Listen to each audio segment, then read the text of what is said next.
Bienvenue dans cette édition du 27 mars et on attaque de suite par la catégorie JDR et jeux de plateau. Et on attaque Kickstarter Godzilla The Role Playing Game. Lady Games propose une adaptation en jeu de rôle du célèbre Kaiju Godzilla, actuellement en campagne sur Kickstarter. Le jeu se distingue par une mécanique originale utilisant un paquet de cartes plutôt que des dés. Les tirages déterminent les réussites, les complications et l'intensité des scènes. Les joueurs incarnent des agents de la J-Force ou G-Force devant gérer crises humaines et attaques de monstres géants. Ce système vise à créer des parties dynamiques et cinématographiques proches de l'action spectaculaire des films qu'on connaît si bien autour de tous ces kaijus. Est-ce que c'est quelque chose qui vous chaufferait, vous, de vous bastonner avec des gros kaijus dans des robots ou pas des robots? D'ailleurs, ça dépend des films auxquels on va se référer. Alors moi, c'est un truc qui peut être fait. En plus, les trucs avec des cartes, etc. En fait, ça va être à mi-chemin entre le JDR et le TCG au final, non? Je pense qu'il va y avoir un peu de ça, ouais. Il va y avoir un Ouais. truc avec des cartes d'action, des cartes où tu vas te retrouver contre les monstres, etc. Ce Donc sera ouais, le je pense que système, ça va être le délire. ce sera le système TCG, sauf que tu n'auras pas acheté des paquets de cartes, quoi. C'est un peu ça. Ouais. Après, du coup, je me dis que potentiellement, s'il y a des cartes, bah, il y aura potentiellement des extensions derrière C'est aussi. ce que j'allais dire. Je pense que vu que c'est la Warner qui fait ça, hein, rappelons que c'est la Warner qui possède les droits sur Godzilla, donc ils ont besoin de Kickstarter pour faire un jeu parce qu'ils n'ont pas assez d'argent. Et du coup, ça veut dire que ils vont forcément vouloir se faire du fric après. Et si ça fonctionne, ils vont clairement faire des DLC, quoi. Alors après, quand tu regardes les cartes, ça ressemble assez à un jeu de cartes de 54 cartes, tu sais, avec roi, as, dame, etc. Ah ouais, Donc, ça sera plus un jeu de pli, finalement, in fine, qu'un vrai jeu de cartes style TCG.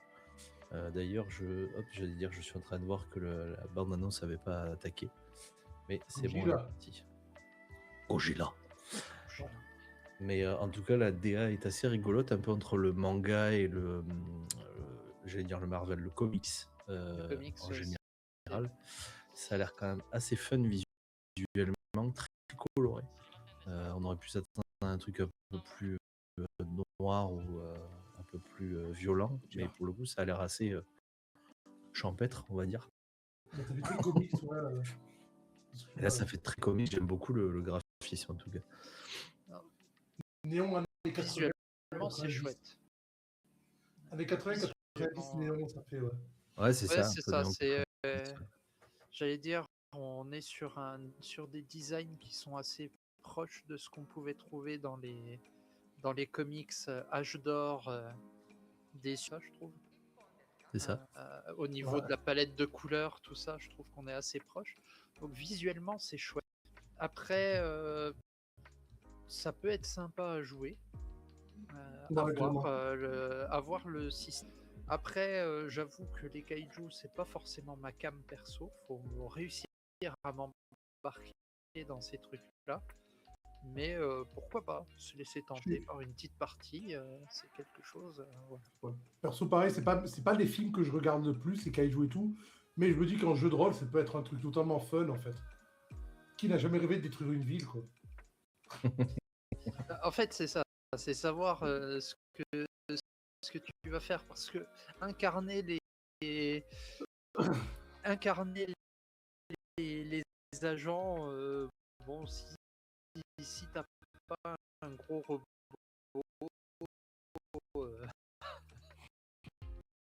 en face qui peut te permettre de détruire la ville en disant je viens pour sauver,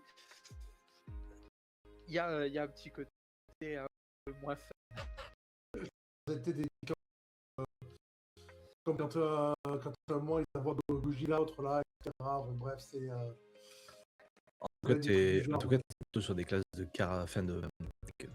des rôles plus que sur des robots hein, là dans le jeu. Ouais, c'est ce que je vois. Voilà. Mais par contre, tu vas vraiment te bastonner. Alors, on parle de Body Kaiju. Je vois qu'il y a Anguirus qui sont plus habitués. Et Dora, Kamakura, Komonga, Manda, Rodan, Dora, Destoroyah. Alors, je suis désolé pour les prononciations. Mothra, Violente et Megalo. Oui. Voilà. Et c'est tous les kaiju de l'univers Godzilla, du coup. Ouais. Alors moi je suis pas trop au fait de l'univers de Godzilla, je le connais malheureusement que par le cinéma un peu américain. Je suis désolé, hein. Je suis très mal. Mais effectivement, ouais, on va pas bastonner que, donc ça va être pas mal. Je D'ailleurs, vous connais. avez l'occasion d'aller regarder sur le site du Kickstarter, il y a un petit kiff gratuit sur lequel vous allez pouvoir apprendre comment jouer et qu'est-ce qui est attendu au système de jeu. Pour Godzilla, on enchaîne avec chez Ulule maintenant et 7ème mer qui est actuellement en campagne sur le studio Agathe. Cette nouvelle version qui propose un système modernisé Keep pensé pour des aventures de cap et d'épée rapides et cinématographiques. Les joueurs lancent un pool de D10 basé sur leurs traits et compétences, puis conservent les résultats dépassant un seuil pour générer des succès face à une difficulté fixée par le MJ.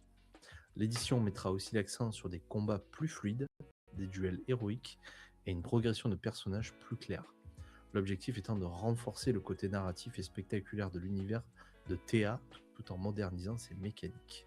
Si je me souviens bien, les vieux 7ème mer étaient assez relous aussi au niveau du système.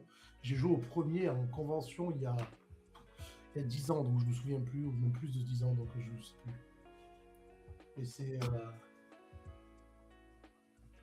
Mais du coup qu'ils refassent une refonte du système de dés, je pense que c'est un bon truc pour ce jeu, parce que l'univers est sympa, je trouve.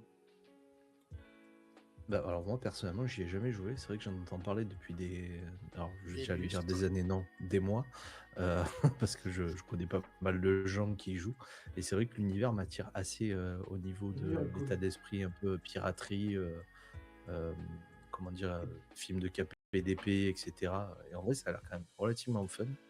Et tous les. On avait plus ou moins démarré quelque chose avec Groby et l'équipe sur l'île au trésor, non, l'île aux pirates, je me souviens plus, le Disney. La planète au trésor. La planète au trésor, excusez-moi, qui est D'accord. censé un peu dans ce délire-là aussi. Donc en vrai, c'est vrai que c'est un truc qui m'attirait pas mal de faire soit en one-shot ou soit en campagne. Ça serait quelque chose qui me plairait beaucoup, moi, personnellement. J'ai mon comparse avec qui je fais les streams le jeudi soir, les podcasts le jeudi soir et compagnie, est un très gros joueur de 7ème mer. Il a tous les livres et il a fait beaucoup de campagnes dessus, et du coup j'en ai fait avec lui. Et c'est vrai que c'est Ok. un univers qui est bien développé, c'est un univers qui est cool, mais que les règles, j'ai trouvé toujours un peu relou. Et là, à première vue, si elles sont mieux, ce sera mieux, quoi. En tout cas, ils ont franchi le cap des 400 000 euros de financement, donc potentiellement, on peut valider, je crois, depuis longtemps que c'est validé, que c'est parti. Donc voilà. Vous En tout cas, donnez c'est des ce livres qu'ils mettent gratuits sur maintenant, leur en plus. site. Vont franchir les 200 000 euros et 2900 souscripteurs. Voilà. D'accord. Et pourtant, bizarre, Donc, le truc que tu as affiché, il y a marqué 78 000 euros. ouais, mais quand tu regardes dans les publications, alors je sais pas à quel point, à quel endroit c'est pas à jour. Fan de la première édition. Ah, mais c'est les achats complets, je pense, en plus de la, Ah, d'accord. En en plus, plus de la campagne. Il doit y avoir autre chose à côté qui est pas compris dans la campagne Ulule. Ouais, c'est ça, parce que les étapes, elles sont franchies et tout ça. Ils arrivent à la 14e étape. 13e étape, c'était aide de jeu pour la campagne, lettres et plans PDF en plus, aux 400 000 euros. ok. Non, Voilà. C'est quelque chose qui pourrait être sympa à faire. Bah, en vrai, Je- ouais, ça nous changerait un peu de l'habituel médiéval, entre guillemets, à la Donjons et Dragons, les choses comme ça. Ça pourrait Du encore donner futuriste à la cyberpunk. ou du futuriste à la cyberpunk. Non, moi, c'est un jeu qui me fait de l'œil depuis longtemps que j'en entends parler. Et j'avoue que là, je me laisserais peut-être tenter par un petit financement. Je vais regarder un peu plus ce qu'ils proposent et puis je verrai. Auquel Moi, cas, il y aura peut-être un jour quelque chose de proposé sur la chaîne. Si je me laisse tenter. En ce moment, je suis pas dans la tentation. J'ai résisté pour le TCG Cyberpunk. On en parle juste après dans la partie TCG. Ouais, on va continuer. En tout cas, le livre de base est à 40 euros là, sur la campagne. Voilà. Ouais, mais bon, quand tu vois ce que tu peux avoir aussi avec les autres trucs, ça peut être sympa, quoi. J'avoue. Comme je disais, Allez. Oui, vas-y, pardon. Comme vous savez, de toute façon, les financements participatifs, c'est pas que je suis contre, mais il y a beaucoup de choses que j'aime pas. Donc, du coup, j'attendrai de voir s'il sort. Et s'il sort en livre, j'achèterai une fois qu'il sera sorti. J'avoue qu'après, il y a de Twitter et de rien, malheureusement, surtout sur les grosses plateformes comme Kickstarter, etc. Ouais, T'as vraiment mais tout et n'importe quoi. On en parlait tout à co- l'heure, hein, l'étape pour faire du jeu de rôle avec le kit pour mettre le verre, oui. etc. Oui, puis Bon, j'aime pas le fait, par exemple, comme je disais tout à l'heure, que sur Kickstarter, t'as des trucs comme Godzilla qui te demandent de participer au financement alors que ça appartient à Warner qui est milliardaire. Tu te fous de c'est ma vrai. gueule, quoi. Je veux dire, c'est... Il y a Et peut-être un oui, peu c'est de des ça. petites sociétés qui le font Après, maintenant, non. après, la licence appartient à Kickstarter, mais c'est l'éditeur, c'est IDW Games. Donc, Bah oui, est-ce mais que c'est pas eux et aussi du coup, qui prennent le risque et qui supportent la perte après derrière? Donc, quels sont les voilà, c'est ça arrangements? le truc, c'est Ça qu'ils aussi. n'arrivent pas à avoir des trucs et du coup, ils font tous des Kickstarter comme ça, ils savent qu'en fait, ils ont aucun risque. Ils ont pas de risque, mais toutes les récompenses au final. C'est vrai. Mais bon, C'est, c'est de bonne guerre aussi, hein, c'est le Ah, bah, capitalisme. de toute façon, les gens font comme ils veulent. Après, il y a... C'est ça. C'est ça. Mais Bon, Je peux après, pas je peux là, pas me mettre contre les campagnes participatives. J'en ai une qui est sur le bureau que je viens de recevoir hier. Et j'en ai plein qui arrivent. Donc, et tu n'aurais pas commandé celle dont on va parler maintenant? et j'ai commandé celle dont on va parler maintenant. Effectivement. Bon rebondissement. Ouais, exactement. Sans transition, on enchaîne sur Dungeon and Fitness. Dungeon of Fitness d'ailleurs, pardon. Dans la campagne Ulule, les deux fours et le repos du roi poursuit l'univers décalé de Dungeon of Fitness, l'univers initial. Un projet mêlant jeu de rôle, humour heroic fantasy et bien-être. Ces deux suppléments prennent la forme de livres de jeu explorant la nutrition et la préparation mentale des héros. Les deux fours entraînent les joueurs dans une dimension diététique, faite d'épreuves culinaires et de défis autour de l'alimentation. Le repos du roi, lui, se concentre sur la méditation et la maîtrise de l'esprit pour améliorer performance et gestion du stress. Les ouvrages peuvent se jouer indépendamment du premier livre de la saga, La communauté des abdos. La campagne, elle, se termine le 30 avril 2026 et la date de livraison estimée est en janvier 2027. Donc autant vous dire que on va passer l'été tranquille avec notre bouée, il n'y a pas de problème. Mais oui, du coup, parce que je vois que ça commence déjà à gueuler dans le chat, j'ai pledge sur la campagne. J'ai pris la communauté des abdos, les deux fours, le repos du roi, et j'ai aussi pris les jeux de cartes Dungeon and Fitness. Pour ceux qui sont pas au courant, on a un petit projet qui est dans les mallettes depuis longtemps, qu'on va appeler Dungeon and Musculation. Alors, on l'a fait à l'anglaise, hein, où on voulait faire un petit peu le principe du Tutu Yutu matinal, où on faisait du sport en combattant des monstres. C'est un peu l'idée qu'a eu Dungeon and Fitness bien avant nous. Voilà. L'idée, c'était de combattre des monstres en faisant des exercices sportifs. J'avoue que j'ai peut-être un petit peu contacté l'équipe et je leur ai proposé de faire un truc en live, un de ces quatre. Voilà. Ce que je vais dire. Hein. Et après, on va avoir droit à des lives yoga, des lives sport et des lives cuisine, du coup. C'est ça. La chaîne se diversifie. Bah oui, de toute façon, on s'est jamais caché de dire qu'on voudrait faire plein de programmes différents. Donc, il faut aussi les outils pour pouvoir les faire et potentiellement, ça peut mener aussi à des collaborations. Ça serait cool. Donc voilà. Lima, toi, un petit peu de sport matinal, ça te tente? bah là, je vais moi retourner au boulot à vélo, donc Ah, voilà. Moi, le sport matinal à 7h sur le vélo pour arriver à 7h30 au boulot. nickel. C'est quoi? C'est tout en descente ou c'est tout en montée chez toi? Alors, j'ai une grosse descente là chez moi, et après, quand j'arrive au boulot, j'ai une grosse montée. Et du coup, le soir, c'est dans l'autre sens. Ah, c'est pas à monter dans les deux sens alors. J'ai de la descente et de la montée dans les deux sens. Et au milieu aussi. En Du tout coup, cas, bah, voilà. si le jeu vous intéresse, n'hésitez pas à ne prendre ne serait-ce qu'un des 3 bouquins, parce qu'encore une fois, il se joue individuellement. Il y a la disponibilité aussi pour Pledge sur la trilogie des jeux de cartes, qui, soit dit en passant, je crois, est la deuxième réédition et la dernière. Donc après, ils ne rééditeront plus, si je dis pas de bêtises. Et puis, vous pourrez voir sur la page, il y a le test, ou du moins le détail qui avait été fait par Imagine ton aventure, qui est spécialisé en jeux solo, etc., sur la communauté des abdos. Voilà, donc si vous voulez en savoir plus, n'hésitez pas à aller voir sa vidéo sur YouTube. On enchaîne, si c'est bon pour vous. Et on part chez Game on Tabletop avec Abstract Dungeon.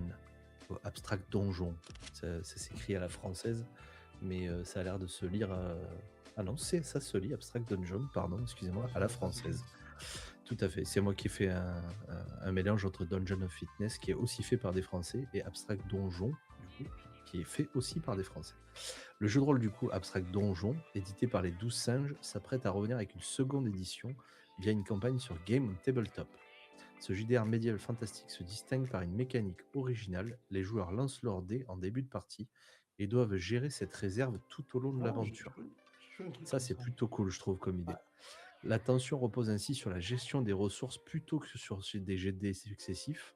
Cette nouvelle édition promet des règles révisées, du contenu inédit et un matériel amélioré. L'objectif est de moderniser le jeu tout en conservant son approche narrative et stratégique. On attend d'en découvrir plus pour le lancement de cette campagne qui démarrera le 29 mars 2026, donc lundi a priori. Si je dis pas... Non, dimanche. Dimanche, ouais. Ouais, c'est ça, dimanche. J'avais joué à Moi, un jeu où il y avait pareil cette gestion de ressources au début, j'avais trouvé ça super intéressant, donc c'est cool. alors je serais curieux de savoir combien tu as de G dans la mécanique au départ pour pouvoir les gérer pour la suite. Mais effectivement, je trouve ça assez drôle de te dire que tu ne laisses pas tout gérer par la chance, entre guillemets, et que tu peux quand même décider d'éviter les pires catastrophes, quoi.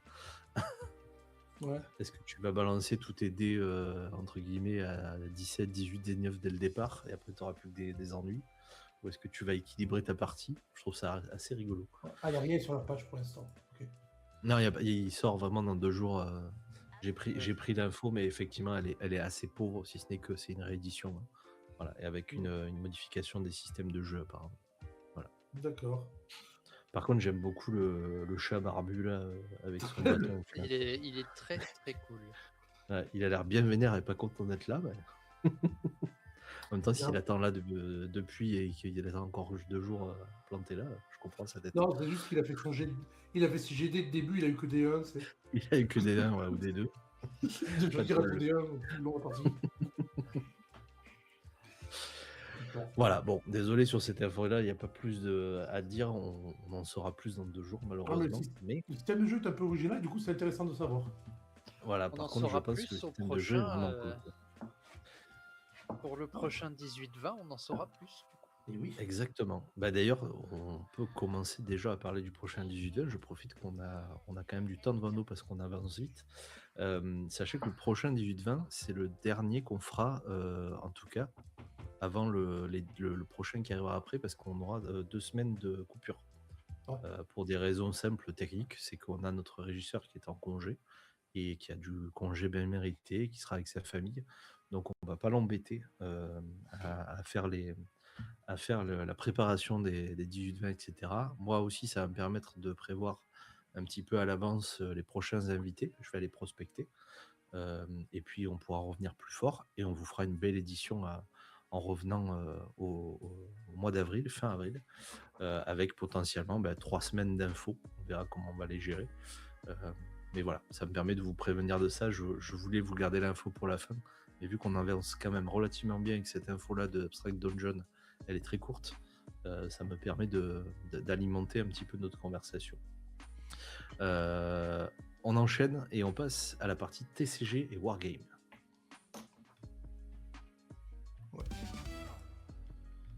Avec et on repart fameux TCG chez Kickstarter avec le fameux TCG, The Official Cyberpunk Trading Card Games. J'espère que je le dis bien. Il y a plein de mots, on en a plein la bouche. Du coup, le Cyberpunk Trading Card Games, développé avec l'univers de Cyberpunk 2077 ou Cyberpunk 2077, connaît un lancement spectaculaire sur Kickstarter. Le projet a atteint son objectif de financement en seulement 5 minutes.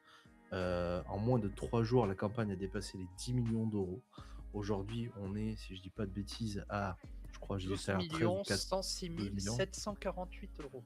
Moi, j'ai 13 970. Ah, mais c'est en dollars chez moi, pardon. Alors, il y a les dollars et machin, donc effectivement, 12 106 000 en euros et 13 970 000 dollars en dollars, bien évidemment, sur une campagne qui, au départ, a en demandé 86 662. Très précis comme chiffre. C'est ça. Voilà. Le jeu va proposer aux joueurs donc de former leur équipe et d'affronter leurs adversaires dans l'univers sombre et technologique de Night City. Ils ont déjà été débloqués, hein, vous pourrez aller tous les voir, ajoutant des cartes et du contenu supplémentaire. Ce succès fulgurant confirme l'engouement des fans pour l'univers cyberpunk et le jeu de cartes compétitif. petit bémol, on en parlait tout à l'heure, les contreparties, et moi c'est un petit peu ce que je regrette, surtout quand on voit les prix des pledges, etc., sont à 60%, on va dire, destinés aux gens qui pledgent sur les boîtiers et les coffrets à plus de 8000 $. Autant Ça dire, fout un peu les boules. pas tout le monde. Voilà. Et voilà Euh, une des dérives de Kickstarter que j'aime pas du tout.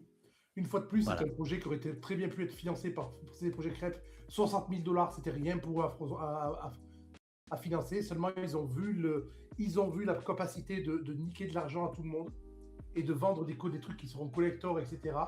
Et ils se font des pledges à 8 000 € qui sont des petits paquets de cartes, quoi. J'avoue.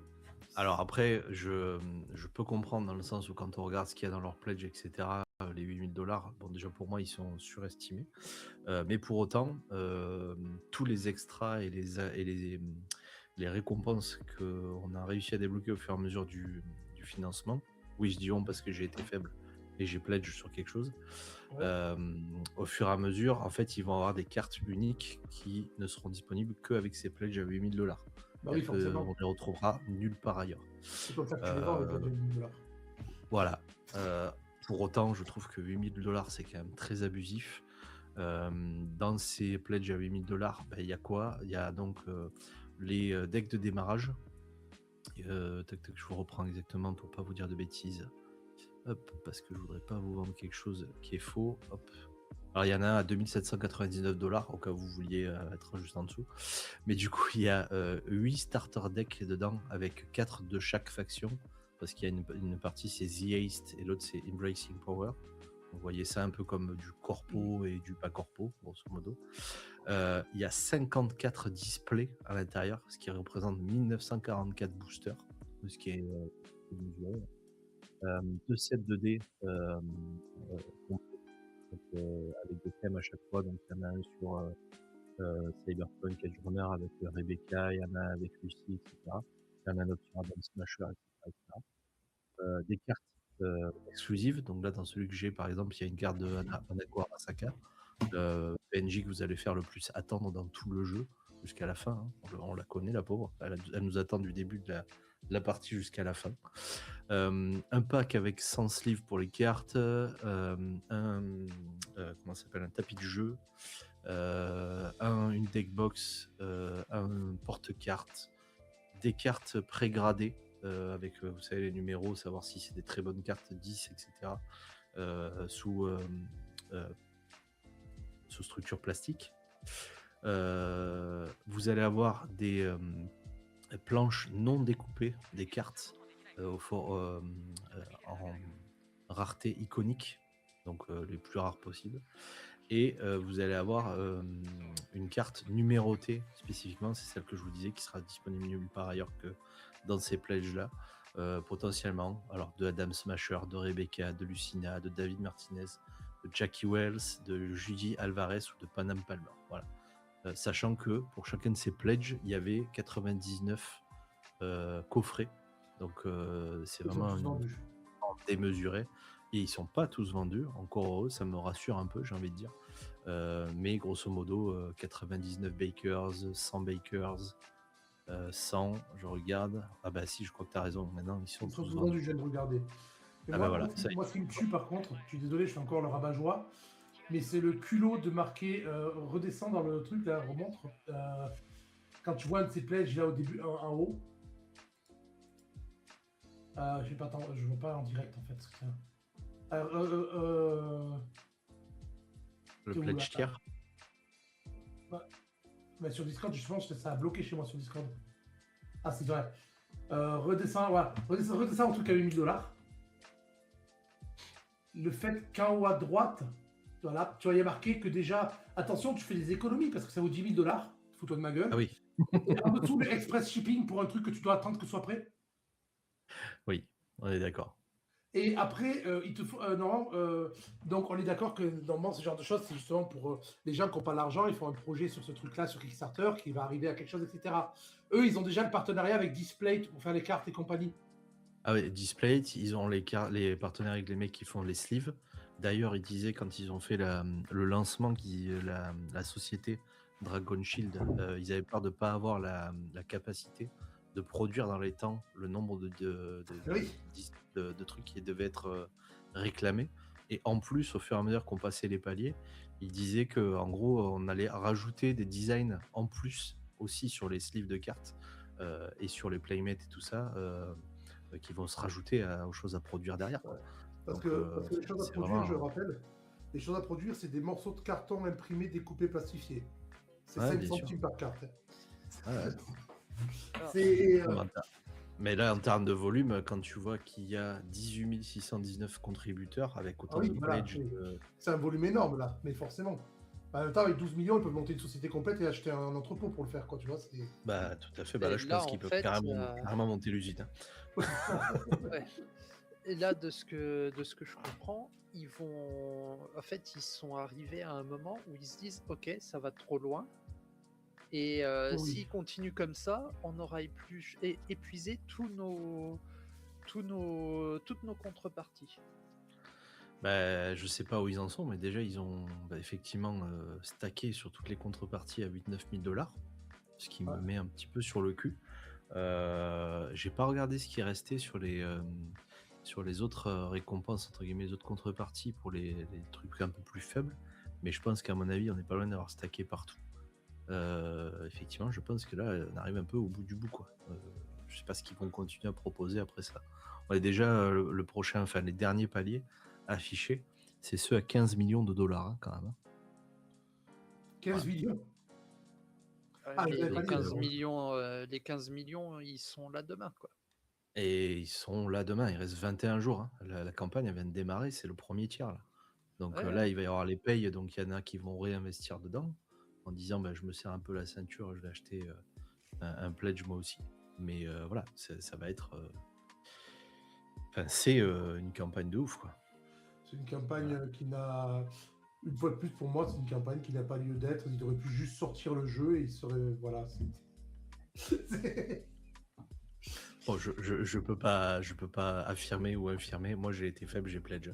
Mais oui, je sais, mais Après, après, si t'aimes le truc, je comprends, tu vois, si t'aimes le truc, je comprends que tu prennes ce que tu veux, quoi, dessus. C'est quoi le palier à 15 millions? Je suis en train d'aller voir.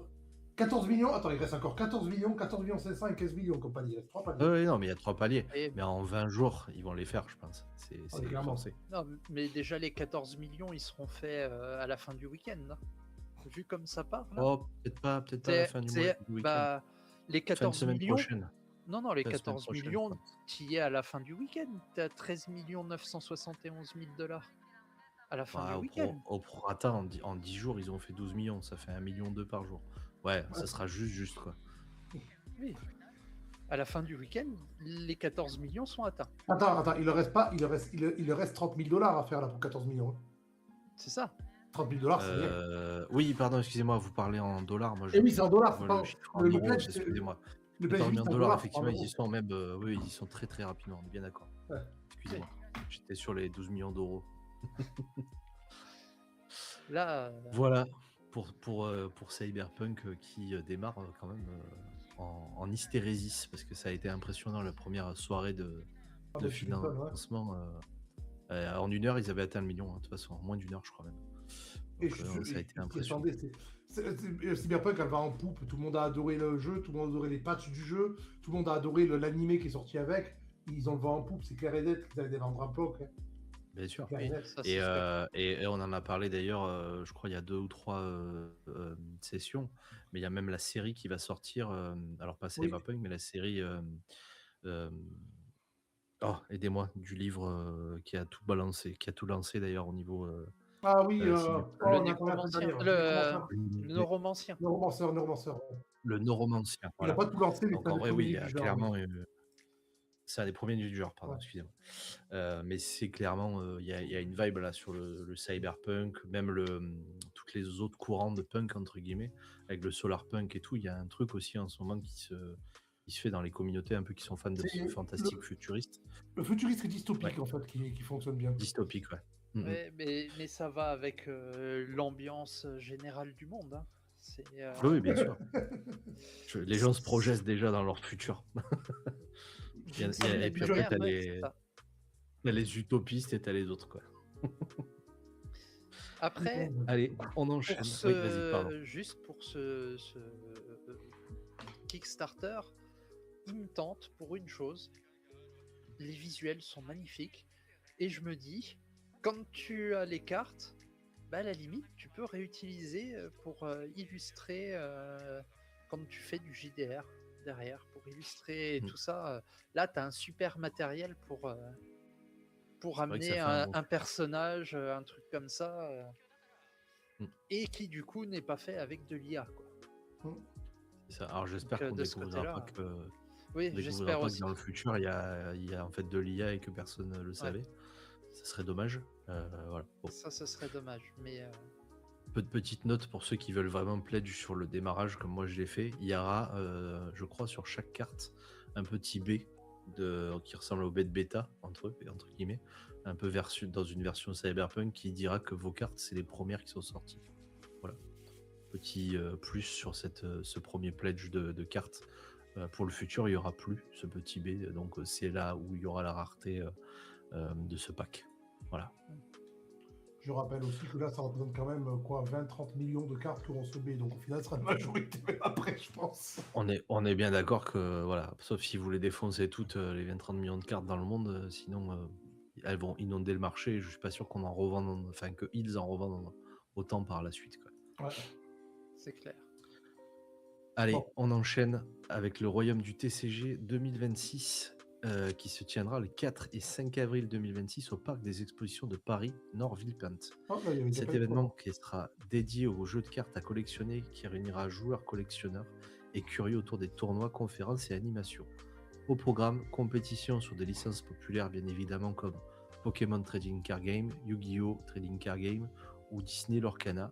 Plus de 100 exposants seront présents avec un espace dédié aux échanges et à la gradation de cartes. Donc pour les gens qui sont intéressés plus par le côté financier, entre guillemets, et collection, c'est aussi une place pour vous. Plusieurs invités prestigieux sont également attendus, dont Chris Maple, qui est le créateur du logo Pokémon, ainsi que plusieurs illustrateurs officiels du jeu. L'événement promet ainsi 2 jours de rencontres, de compétition et de célébration de la culture TCG. Alors, on n'a pas notre expert TCG présent, mais j'imagine risque de s'y rendre, et s'il ne peut pas, à mon avis, il aurait bien aimé y être. Et je rappelle d'ailleurs qu'au niveau des illustrateurs présents qu'il va y avoir, on a pas mal d'illustrateurs français qui ont illustré des jeux comme Magic et compagnie. Oui, il y a des Ça, chances. c'est Alors, j'ai possible. pas vu la liste, malheureusement, des illustrateurs présents, mais effectivement, il va y avoir aussi des illustrateurs français, et ça, c'est cool.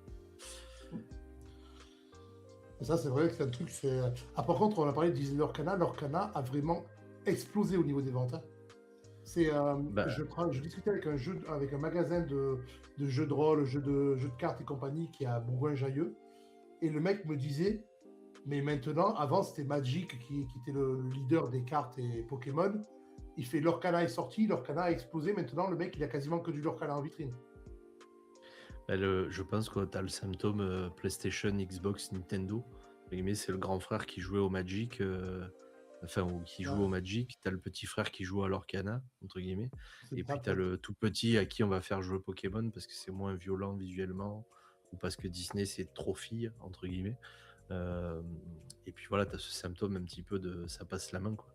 Après, le plus petit qui joue à l'Orcana jouera à Magic quand le grand voudra plus y jouer. Voilà, mais bon. Je pense que tu as un peu ce symptôme-là, entre guillemets. Parce que c'est vrai que là, niveau spécialiste TCG, je sais pas pour Lima, mais moi, j'ai joué un peu à TCG, j'ai 2 decks Magic juste à côté de moi là-bas, mais sinon ça, je suis pas un grand joueur, quoi. Le TCG, c'était pour moi les premières cartes Pokémon, mais pour la collection, et les cartes Digimon à l'époque. Parce que Digimon en avait fait aussi. Et depuis, je n'ai plus touché à ça depuis, je dirais, allez, 2001, 2002. Bah je crois que mes sets de cartes qui sont là, ils datent de cette époque.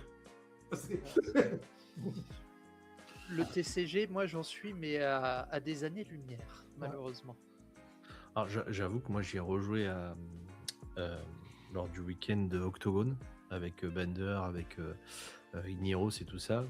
Je me suis un petit peu remis le doigt dedans parce qu'on a joué à Magic, mais c'est pas forcément Magic vers lequel je m'orienterai. C'est pour ça que j'ai pris Cyberpunk aussi, c'est parce que le Pledge, il y avait 2 decks dedans. Donc potentiellement, tu peux forcément jouer à Avec un l'un pote. contre l'autre Ouais. avec un pote. Et parce qu'il y a le côté, effectivement, booster. Par contre, je vous cache pas que je vais pas aller au-delà de l'achat de ce Pledge. Potentiellement, s'il y a une hype qui se développe, oui, peut-être que je ferai quelque chose. Mais j'ai pas prévu d'aller plus loin que ça et de jouer et de tester le jeu. Alors attention, hein, c'est un gros test, hein, un test à 300 € quand même, hein.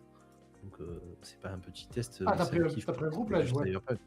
J'ai pris le Netrunner, donc celui avec les 2 decks, le pack de booster. Il faut savoir que dans les packs de booster, il y en a 30 quand même. Ouais. Et du T'en coup, as tu deux, as je tous les crois. à côté avec. Il y en a. Non, il n'y en a Je pas crois deux, je que t'en crois. as Il y en a qu'un de seul. souvenirs, je crois que t'en as Tu as 72. deux decks et un pledge Il de me semble booster. que t'en as 72 et pas 36. Ah, alors c'est même moi L'autre qui ai mal d'avant, vu. c'est 36, celui à 169. C'est 36 boosters de souvenirs. Et celui que t'as pris, c'est 72, il me semble. Ok, bon, je me balance, j'ai pris le gros pledge à 300 balles. Bon, moi je vais l'utiliser aussi parce qu'on va faire des ouvertures en live. Je veux dire, je vais le rentabiliser, entre guillemets, ça va nous servir à nous dans le cercle aussi. Mais oui, clairement, je risque de ne pas aller au-delà de ça, quoi. Il Va y manque, avoir un peu des de côté pâtes ce collection. soir. On sait pourquoi.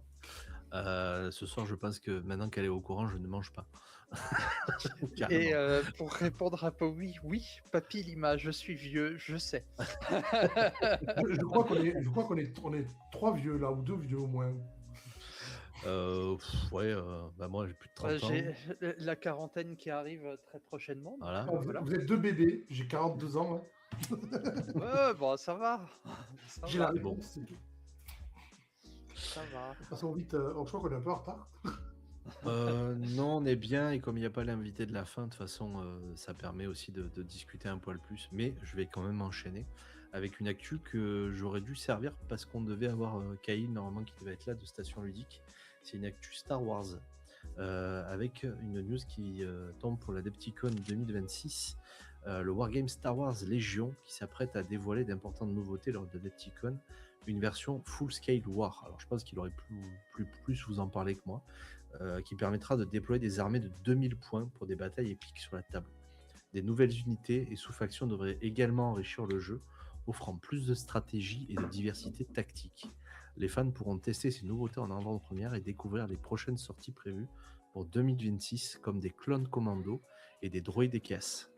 Cet événement promet de redéfinir l'expérience de Légion pour les passionnés. Voilà. Mais là, pour le Pour ceux coup, qui je vous savent avouerai pas, que je m'attendais un petit peu à avoir Station Ludique pour nous en parler. et pour Mais ceux moi, qui là, savent je pas, suis. ouais. Oui, Légion, c'est vas-y. Warhammer 40 000, mais Star Wars. C'est Exactement.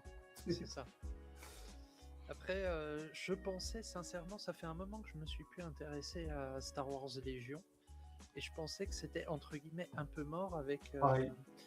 Star Wars. C'est lequel l'autre qu'ils ont sorti qui est plus pour faire des escarmouches Shatterpoint, je crois que c'est. Oui.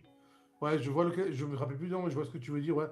Moi, je pensais personnellement, Légion, je pensais qu'ils avaient arrêté totalement, quoi. Mais en même temps, je suis pas dans le milieu du wargame non plus, donc. Moi non plus, donc voilà, je m'y intéressais uniquement pour une chose, me dire, oh, faire du jeu de rôle Star Wars avec des figurines, ça serait sympa.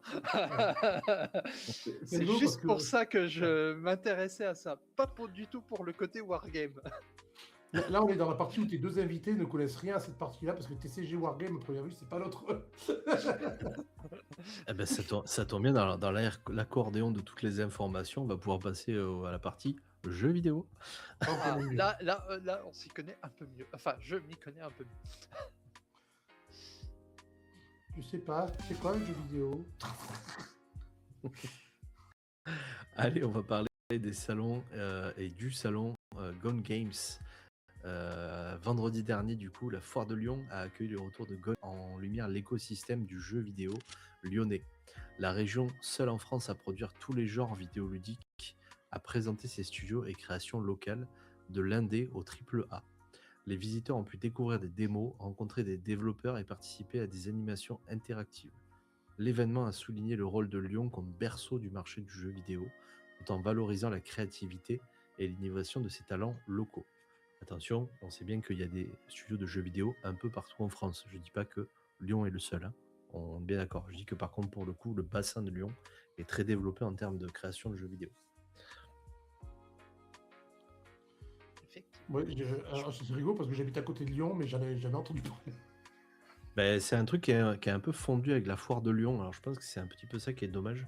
À la porte de Lyon, j'en ai vu Et partout par contre. Mais voilà. Et peut-être que la com, elle est un peu fondue sur le fait que la foire de Lyon soit prioritaire, je pense. Mais c'est dommage parce que ça mérite d'être développé et mérite d'être connu parce que pour nous passionnés de jeux en général et de l'univers geek et tout, je pense que ça aurait valu la peine d'avoir été mais informé un peu avant. ça fait partie de la foire de Lyon en fait. C'est partie de la foire de Lyon, ouais. C'est fondu dedans. Donc c'est un peu Fondu dommage dedans. que ça soit compris à l'intérieur, quoi. Donc c'est à côté de l'aéroport, donc c'est. Ouais, donc ça fait 20 minutes d'où je bosse en plus. Voilà. Bah, donc, J'allais du dire, coup, c'est bientôt, passé, tu ça repars sera- pour un an, mais Non, mais de toute façon, en fait, le problème là où je bosse, c'est que je bosse avec une voiture de fonction et je n'ai pas le droit de m'écarter de la route que je prends avec, donc je peux pas aller à la foire de Lyon. dommage. ça, c'est Alors, Ah, faut que tu y a un arrêt de bus. Alors, faut que je retourne chez moi et que je prenne ma voiture et que je retourne à Lyon. Mais chez moi, je suis à 1h20 de Lyon. Donc, Allez, Du on coup, passe sur les. ouais. Oui, vas-y, pardon. J'allais dire, ça se trouve, un jour, ça intégrera Octogone, parce que ça irait très bien, je pense. En vrai, d'avoir ça ce collerait genre assez. de choses Ça serait pas mal, ouais. Surtout que c'est avec. pas si loin finalement de la date C'est ça. d'Octogone.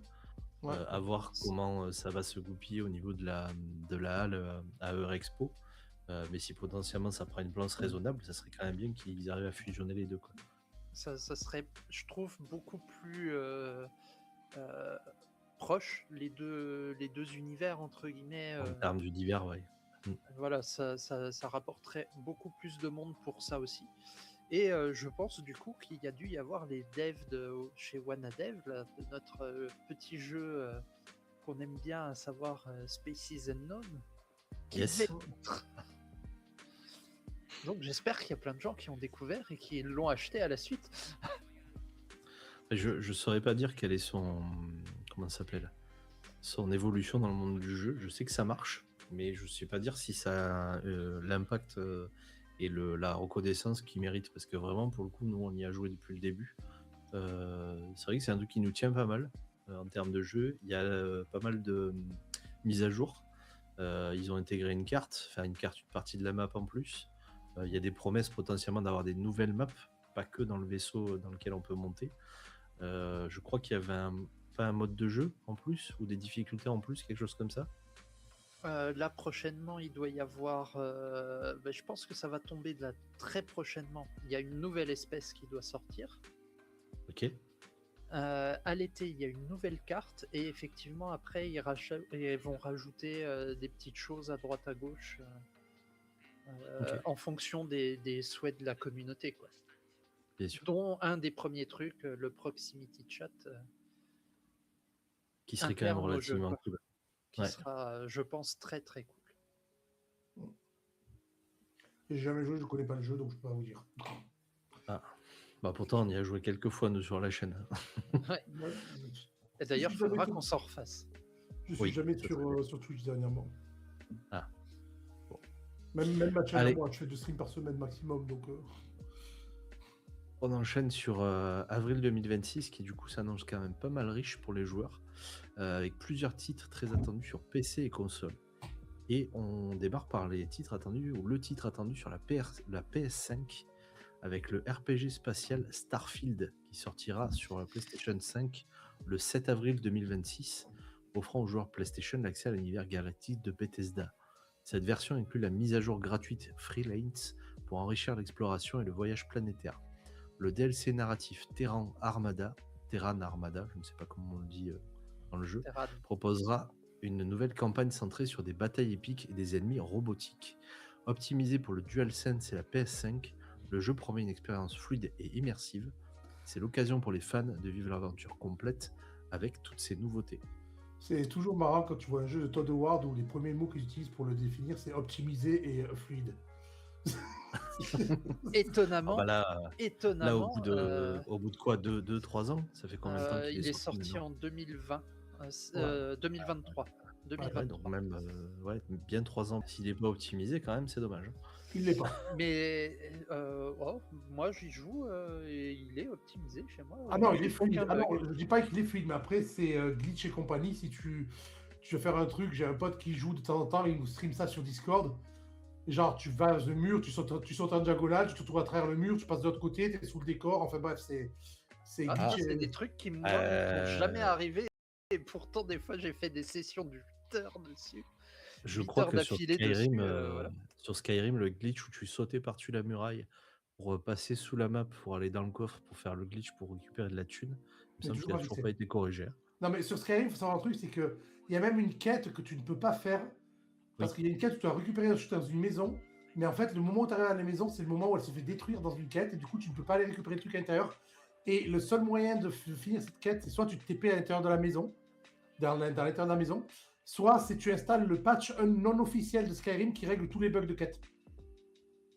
C'est-à-dire que les bugs de quête de Skyrim n'ont pas été réglés par un patch officiel ou par un patch non officiel. Ah, mais ça, c'est toujours. Ah, Ça, c'est toujours avec les jeux On Bethesda. salue le soutien de la communauté, du coup. En fait, le positif. En fait, c'est le problème aussi qu'il y a avec la communauté des joueurs Bethesda. C'est que ils aiment tellement les jeux auxquels ils jouent qui les fixe. ils les fixent avant. Des fois, ils disent même pas ah, on a trouvé ce bug là. Non, ils corrigent le bug sans le dire. Ils partagent le patch non officiel. Et quand il y a une mise à jour qui corrige d'autres bugs que les devs ont vus, ils font une mise à jour aussi du patch de manière à ce que ça tourne. Et là, tu fais mais ok. Et je sais pas si vous avez vu pour parler de Skyrim. Skyrim, on sait que ça se passe dans le même niveau que Oblivion enfin, dans le même monde qu'Oblivion et que Morrowind. Je sais pas si vous avez vu qu'il y a des gens qui ont mis à jour Morrowind avec le moteur graphique de Skyrim et que maintenant il y a des patchs qui permettent de prendre un bateau et d'aller jouer à Morrowind depuis Skyrim. Mais avec le jeu complet Morrowind. Ok. Et il y a des mecs qui sont en train de faire pareil avec Oblivion. Mais non, quoi. Les gens les mecs vont réussir à faire le plus grand monde ouvert au monde avant même que ça arrive sur d'autres, quoi. En mixant des jeux de développeurs, quoi. Tu fais n'importe quoi. Ce qui en vrai est assez logique, puisque techniquement tous les mondes sont, enfin tous ces maps sont censées être voisines les unes des autres. Donc c'est bien, mais oui, c'est fou que ce soit la communauté qui fasse ça, quoi. Starfield, c'est un jeu que, malgré tous les bugs et les glitches et les conneries, c'est un jeu, toi tu joues et Dima, tu es d'accord, c'est un jeu où tu vas passer des bons moments dessus. Il est excellent comme jeu. Ouais. Il est excellent. Et je l'ai pas pris juste parce que mais c'est vrai que c'est un jeu qui me tentait bien aussi. J'ai pas encore terminé, enfin j'ai terminé plusieurs fois le jeu, l'histoire principale, je l'ai terminé plusieurs fois. Il y a un truc qui explique aussi dans le jeu le fait que tu puisses faire un New Game Plus, garder ton personnage, c'est intégré dedans, c'est super cool de ce côté-là, contrairement à d'autres où tu as terminé et puis tu fais il y a des trucs que j'ai pas pu avoir, donc j'ai pas envie de perdre ma progression, donc je fais un New Game Plus. Là, tu perds pas ta progression, mais c'est inscrit dans le lore du jeu. C'est roleplay. Du coup, c'est roleplay total. Tu visites. C'est un truc. Moi, j'adore le concept. Il y en a plein qui disent ouais, mais c'est nul, c'est vide, c'est tout. Ben, les gars, c'est l'espace. L'espace, c'est 90% de vide, hein. Ce qui pas plus. Oui. Donc forcément, ça prend du temps. Y a plein de choses comme ça. Et en fait, il a souffert à mon goût, enfin à mon avis, il a souffert d'un truc, c'est que tout le monde l'a vendu comme le Skyrim spatial. Ouais. Sauf que oui, c'est Skyrim parce que c'est le même développeur qui le fait, c'est fait de la même manière, tu sens que c'est Bethesda, c'est le même moteur, c'est il y a un gros travail sur les quêtes secondaires, sur tout ça, oui, mais à l'instar de Skyrim, des fois tu te balades, c'est vide. Oui. C'est ce que j'allais dire. Totalement vide. Moi, j'utilise très rarement les téléports dans Skyrim. J'utilise vraiment quand tu dois passer d'une ville importante à une autre. Et je ne me téléporte quasiment jamais, j'y vais à pied. Ah, Donc, mais faut aussi apprécier de prendre le c'est temps et ça, d'admirer le paysage qui a été conçu pour vous, quoi. c'est totalement ça. Je reconnais que dans l'espace, le paysage est un petit peu pauvre. Là, Mais justement, l'une des mises à jour qui se fait, c'est la free lane. C'est l'un des trucs, c'est qu'en fait, tu vas pouvoir accélérer le voyage spatial d'une planète à l'autre. Que avant, en fait, si tu voulais te déplacer, euh, déjà tu te déplaces d'un système à l'autre. C'est comme quand tu sors d'une ville, en gros. Mhm. Dans Skyrim, tu as un écran de chargement, tu arrives dans l'espace, et ensuite tu dois te poser sur la planète où là, du coup, tu as un écran de chargement caché par une cinématique. Et quand tu te déplaçais de planète en planète dans le système, c'était la même chose. Là, ils ont enlevé, a priori, parce que ça va sortir le 7, ils ont enlevé ce système d'écran de chargement. Quand tu es dans le système, tu pourras aller de la planète où tu as décollé à une autre planète en voyage rapide. Tu pourras sortir, mettre ton vaisseau en pilotage automatique jusque là-bas et sortir, aller discuter avec ton équipage, etc. Et en Et termes de revenir voyage commander, rapide, quoi. on sera sur un voyage à la Skyrim où tu cliques et t'es TP de Non, suite. non. Ou on sera sur un système un peu hyper-espace Ce sera un avec une système plus animation. hyper-espace. Tu auras une Ok. animation où tu accéléreras, tu pourras sortir de ton truc, ça partira. Si tu mets en pilotage automatique, ça ira tout seul. Sinon, Ouais. c'est toi qui commandes le vaisseau en mode accéléré. Et Ouais, tu finalement, on va pourras se avoir rapprocher un petit peu. tu On pourras va se avoir des rapprocher. événements aussi. On va se rapprocher du système un petit peu à la Star Citizen où tu passes d'un système à un autre via un trou de verre. Et entre guillemets, bon, Ouais. tu peux pas trop en sortir, mais Alors, l'idée va être un peu celle-là, ça quoi. de système, c'est toujours comme ça. Mais là, d'une planète à l'autre, en fait, tu seras sur de l'accélération. Ouais. Parce que tu pouvais Donc déjà de te déplacer l'hyperespace, de d'une planète l'hypervitesse. à l'autre. Ouais. Mais par exemple, il y a une streameuse qui s'était amusée à le faire. Je sais plus si c'était le voyage Terre-Lune ou si c'était le voyage Terre-Mercure. Mais je sais qu'elle avait fait un voyage assez long qui lui a pris 7 heures à faire, à la vitesse où c'était. Et là, tu te dis, voilà, là, en fait, ils vont accélérer ça. Tu pourras toujours te déplacer d'une planète à l'autre, mais avant, tu prenais le voyage rapide qui était un écran de chargement. Il faut que je vérifie parce que ça allait pas, quoi.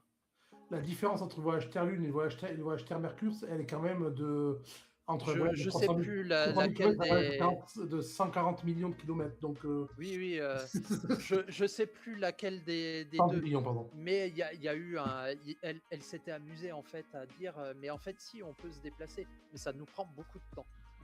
Je ne saurais pas dire à quelle Alors vitesse après, mais... je me permets, ne me jugez pas. Hein, c'est le petit moment PMU du cercle de l'aube. En même temps, une femme au volant, hein, on va lui faire confiance. Non, je rigole, vous coupez ça au montage. C'est le petit moment PMU du cercle de l'aube. Le clip est fait, c'est bon. Non, toutes mes excuses, c'était pas du tout pensé. C'était pour le côté bof de l'équipe. On enchaîne, on va pas se fustiger. Si, bah c'est pour ça. On enchaîne avec les actus Steam, vite. Allez, on passe à la prochaine. Le 31 mars. Et on passe à la prochaine. Le 31 mars sera disponible du coup dans 3 jours. Legacy of Kain Ascendance. Aïe aïe, ça y est, ça gueule dans le chat. The moment his wings were revealed, Nosgoth trembled.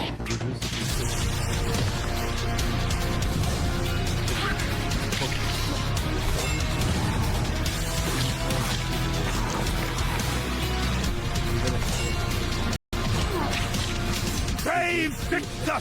You have done well, 3D inspiré de l'ère PS1. Conçu pour des déplacements verticaux et Attends. combats fluides. Je crois que le son du trailer est trop fort, il s'égale de gueule dans le chat. Ah, alors attendez, c'est bon, on me fait signe que c'est bon, arrêtez tout. Alors, je vais enchaîner juste pour répondre à Richoul. Il n'y a pas de follow chez nous. Tu peux juste nous suivre, pas t'abonner. Donc l'avantage, c'est que tout est gratuit chez nous. conçu pour des déplacements verticaux, des combats fluides et avec un gameplay basé sur l'habilité. Le monde de Dark Fantasy de Nosgoth prend vie grâce à des cinématiques animées et un gameplay soigné dans un superbe style pixel art. Chaque niveau contient des énigmes et des défis logiques qui se mêlent étroitement au combat. Voler, combattez et découvrez le passé des royaumes en déliquescence, des ruines hantées et des lignes temporelles brisées. Retrouvez Kane Raziel avant sa chute et découvrez un nouveau personnage, Elaleth, issu des comics, chaque personnage avec son style de jeu propre, avec pour le doublage le retour des acteurs originaux de la série Legacy of Kane. Un truc que je peux dire là-dessus, c'est que contrairement à tous les jeux vidéo qui sont passés du 2D à la 3D, ce jeu-là, avec l'inverse, ils sont passés du 3D à la 2D. Ça, le River Ouais, est mais un jeu finalement 3D, il y a pas ça mal de- marche. Visuellement ça marche, c'est joli, ça amène un peu de fraîcheur aussi parce que je trouve que ça manque un peu de nouveauté dans le monde du jeu vidéo. Ouais. Une discussion et d'ailleurs je promets de le tester parce que ça fait un moment que je pas lui crache dessus mais que j'en dis pratiquement du mal. Concernant Quel jeu? Expédition 33, on avait une discussion cet après-midi sur ça, où en fait je disais que j'avais l'impression de retrouver un esprit Final Fantasy dans la mécanique de combat, etc. Et qu'en vrai ça m'attirait pas plus que ça parce que pour moi il n'y avait pas de nouveauté. Je vais rectifier ce que j'ai dit, je vais y jouer et je vous redonnerai un avis à ce moment-là. Mais pour le coup, je trouve que là, sur Legacy of Kain, on est sur autre chose. Effectivement, comme tu dis, on revient en arrière et ça amène une nouveauté. Donc on se dit, peut-être qu'on va payer pour quelque chose de différent pour Une une fois. nouveauté à l'ancienne. Voilà, c'est une nouveauté à l'ancienne, mais c'est de la nouveauté dans un univers de jeu où on n'a pas forcément de gros ovnis dernièrement. Donc je trouve que là, pour le coup, on va repartir sur quelque chose d'intéressant, à voir ce que ça donne en jeu. Voilà. Et à voir ce que ça donne en réel. Pour Expédition 33, personnellement, le combat c'est vraiment l'aspect qui m'intéresse le moins dans le jeu d'Expédition 33. Ça a été... C'est ce qui me fait peur, c'est cette partie-là. J'ai l'impression de retrouver du Final Fantasy, alors je sais plus lequel, Non, où tu avais ce côté combat non, tour par pas. tour. Si j'ai compris, la seule mécanique qui est entre guillemets intéressante, c'est la partie où tu peux te déplacer, parer, etc. J'ai Non, compris qu'il y avait une partie tu un peux peu pas comme parer ça. esquiver. C'est pareil esquiver, c'est du. En fait, j'y ai joué. J'ai joué une demi-heure. C'est pas mon style de jeu parce que c'est du JRPG. Le JRPG, j'arrive pas. Tous les JRPG qui sont Je l'ai joué. en tour par tour comme ça, je n'y arrive pas. Le seul JRPG que j'ai fait, c'est Final Fantasy XV parce que tu avais moyen de le faire en mode. Soit tu pouvais le faire à l'ancienne en JRPG classique, soit en mode un peu plus action RPG. Alors, Expédition 33, j'ai 65 heures de jeu dessus. Je l'ai fini en faisant plus ou moins tout le contenu qu'il y avait à côté. C'est pour moi, j'ai joué à beaucoup de RPG dans ma vie, que ce soit des JRPG ou pas des JRPG. Comme je dis, le système de combat ne m'a pas vraiment intéressé, sinon l'ajout des esquives et des parades, que c'est rigolo. Il m'a pas vraiment intéressé. Après, le système de montée de perso, la façon dont tu peux les monter, tu pouvais faire des builds abusés, des builds bizarres, etc. Donc c'est assez intéressant la variété que tu as dans les builds dans le jeu. Mais en fait, pour moi, c'est une claque sur tous les autres points de vue, ce jeu. Que ce soit histoire, musique, etc. Graphique, il est assez banal pour un jeu moderne, mais il est bien fait. Et surtout, c'est la charte visuelle et c'est la direction artistique du jeu qui est magnifique. Et du coup, pour moi, le combat était tellement je faisais des combats, il y en avait qui étaient sympas, il y avait des moments rigolos dans les combats, mais les trois quarts des combats, je les faisais juste parce qu'il fallait les faire pour le jeu, en fait. C'était le reste, je vivais le jeu comme une bonne histoire à regarder plus que comme un jeu vidéo. Mais bon, on n'est pas là pour parler d'Expédition 33, je crois. Ce que j'allais dire, on a pourri la news sur Legacy of Kain. mais voilà. Pour la petite anecdote, je vais y jouer et j'arrêterai de lui cracher dessus ouvertement sans avoir fait un vrai avis, sans y avoir joué. Et je vous donnerai mon avis à ce moment-là. On enchaîne sur Crimson Desert. On en avait déjà parlé 15 jours, une semaine, je ne sais plus, qui est sorti du coup le 19 mars et qui a fait beaucoup de parler lui, avec une hype à mon sens beaucoup trop importante pour un jeu développé par un studio coréen et donc mal accueilli par le public américain et européen. Des contrôles denses, peu intuitifs, un personnage principal pas ouf, un lore très peu développé qui semblait pourtant et qui semble pourtant plein de promesses. Bref, de la vie générale, c'est un jeu qui souhaite en faire trop et au final qui se perd. Pourtant, ce n'est pas un mauvais jeu. Simplement que les attentes étaient, je pense, trop grandes. Fort heureusement, le studio est déjà à l'œuvre pour apporter les fixes nécessaires. Et les 3 premiers jours, je crois, il y a déjà eu 3 ou 4 fixes de bugs mineurs, etc. Afin de satisfaire tous les joueurs et les joueuses et les joueuses. Un jeu qui saura vous faire passer un bon moment quand même avec ses combats dynamiques, son open world titanesque et sa durée de vie pharaonique. Si vous voulez pouvoir poncer le jeu, les quêtes FedEx sans saveur, c'est un délire parce qu'il y a beaucoup de choses qui se jouent très rapidement et qui finalement n'apportent pas grand chose à l'histoire. Il faudra quand même compter environ 60 heures pour terminer l'histoire, plus du double pour un 100%. Alors, Un avis sur le jeu, je vous donnerai le mien à la fin. j'ai un très bon truc sur le jeu, c'est que ce jeu, en fait, il a tout du cash grab. C'est les gens qui ont fait ce jeu ne sont pas passionnés par leur propre jeu. Et ça se voit parce que, à moi, l'exemple que je vois le plus flagrant de ça, c'est le jeu était en cours de développement, était en milieu de développement, il y avait un monde ouvert et tout. Et d'un coup, il y a un des développeurs, ou je sais plus si c'est le directeur artistique du jeu, qui a joué à Zelda où il y a des îles d'anciens. Il a fait, il faut qu'on rajoute des îles d'anciens dans notre jeu parce que c'est stylé. Et du coup, ils ont retravaillé le lore pour intégrer des îles d'anciens qu'il n'y avait pas dans le lore et pas dans l'histoire du tout à la base. Et là, tu fais, attends, mais du coup, il n'y a pas de direction artistique à ton jeu, c'est juste, lui, il a trouvé ça cool, on le met dans le jeu. C'est à première vue le gros problème de ce jeu, comme il dit, il faut en faire trop, au final, il se perd, parce qu'en fait, il n'y a pas de direction dans le jeu, ils ont juste voulu faire le truc le plus cash grab, ils ont fait, ouais, quelles sont les mécaniques cool qui fonctionnent en ce moment, ouais, ça, il y a ça, il y a ça, il faut qu'on mette tout, faut qu'on mette tout, faut qu'on mette tout. Et c'est d'autant plus que ça se perd que moi j'ai regardé quand même 2-3 streams pour me donner un avis, parce que j'ai pas juste écouté les gens. Ouais. Effectivement, la mécanique de combat, ça a l'air d'être une horreur. Ça n'est que visuel finalement, ça a l'air d'une praticité très limitée. Le juste mettre, je me transforme en pigeon d'ombre là pour planer et pouvoir atterrir plus bas, bon, l'intérêt pour moi aucun. Ça a été ajouté avec les îles volantes, ça justement, pour avoir un système pour en redescendre. Très honnêtement, aucun intérêt. Ou alors à ce moment-là, tu mettais la voile de Zelda. C'est je sais plus lequel. Enfin, voilà, c'est un peu la même chose, quoi. C'est comme tu dis, on sent que ça a été tiré de notre jeu, quoi. Ouais. Et puis très honnêtement, graphiquement, c'est très pauvre. Avec le pognon qui a été injecté et le prix qu'ils le vendent, je trouve ça très pauvre. Il y a un truc. Un The Witcher 3, par exemple, je trouve ça beaucoup plus beau, quoi. Et qui pourtant a quelques années maintenant. Hein. Ouais. Dis-moi. C'est à première vue, j'ai regardé ça avec un développeur de Red Dead Redemption 2 qui en a parlé. La simulation des rivières et de l'eau est magnifique. Tout le reste, par contre, c'est moyen. Alors, ça, je peux y reconnaître parce que j'en ai vu 2-3, mais tout le reste, l'herbe et tout, ça est dégueulasse. Mais c'est vrai que l'eau, pour le coup, est un bon point dans le jeu. En fait, si on peut donner une bonne note, ça sera sur l'eau. L'eau, c'est la simulation de particules en temps réel qu'ils ont utilisé. J'allais dire par rapport à l'eau, est-ce que ça équivaut à la meilleure simulation d'eau qui existe à l'heure actuelle, à savoir celle de Sea of Thieves? Alors, ça n'a aucun rapport parce que celle de Sea of Thieves, en fait, c'est l'eau en tant que masse elle-même, alors que là, ce sont des rivières qui ont du contact avec le sol. Du coup, ce ne sont pas le même type de simulation. Sea of Thieves, c'est c'est des simulations de particules qui interagissent entre elles, alors que là, c'est interaction avec l'environnement, ce qu'il n'y a pas dans Sea of Thieves.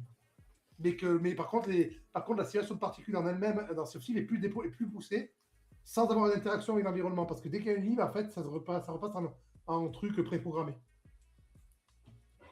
Eh ben, oui, je regarde beaucoup de trucs comme ça, ok. Ça me permet d'enchaîner sur quelque chose qui n'a aucun rapport. Pragmata, le jeu d'action-aventure de Capcom, qui sortira le 17 avril 2026 sur PS5, Xbox Series X et S, PC et Nintendo Switch 2. Situé sur une station linéaire hostile, il met en scène Hugh et l'androïde Diana, combinant combat et hacking stratégique. Moi, je le dis à l'anglaise Diana, pour Lady Diana. C'est une petite choupinette. En fait, tu as un mec dans une combinaison spatiale et tu balades et tu as une petite androïde en forme humanoïde sur le dos. Et le jeu a l'air cool. La démo est excellente. Parce que dans la démo, à un moment, tu arrives à un endroit, ils font ouais, tu penses que tu peux faire ça, mais tu peux pas encore parce que c'est la démo. Du coup, la démo est assez marrante et le jeu a l'air excellent. Moi, c'est un jeu que j'attends beaucoup. Le problème, c'est que j'aurai pas le temps d'y jouer. Enfin, je sais pas si j'aurai le temps d'y jouer. Il va falloir que je fasse des pauses dans ce que je fais dans ma vie à côté pour pouvoir me faire un nouveau jeu à histoire sur mon stream, mais ça me fait chier parce que j'ai envie et en même temps j'ai d'autres jeux à jouer et j'ai pas envie d'acheter un nouveau jeu alors que j'ai d'autres jeux à jouer.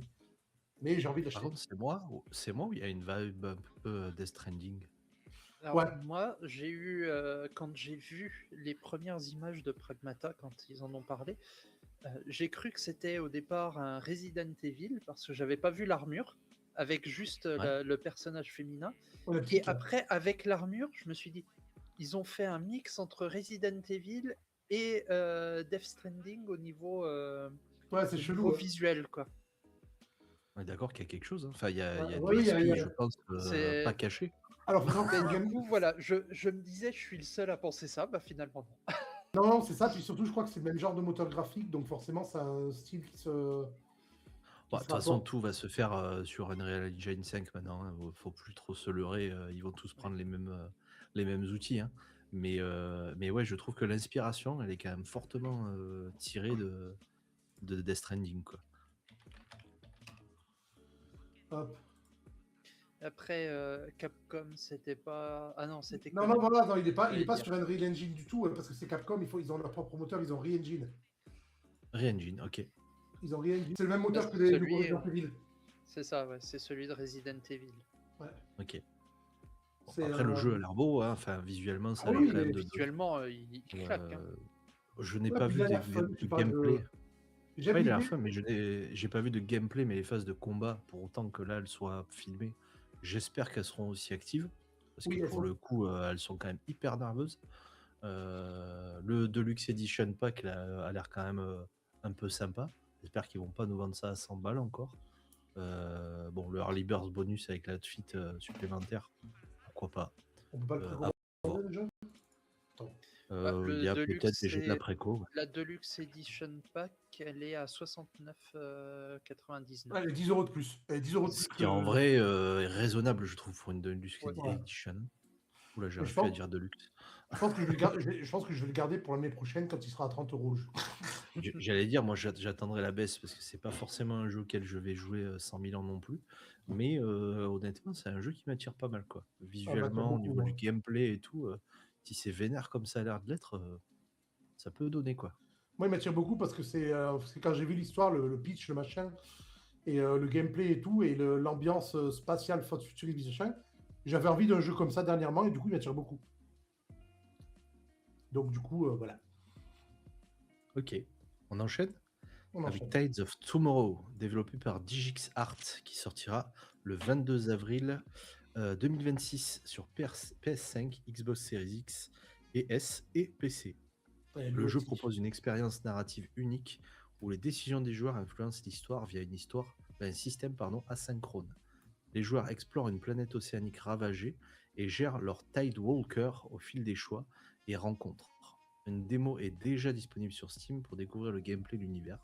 Ce titre mêle exploration, narration et stratégie, offrant une expérience originale à chaque partie.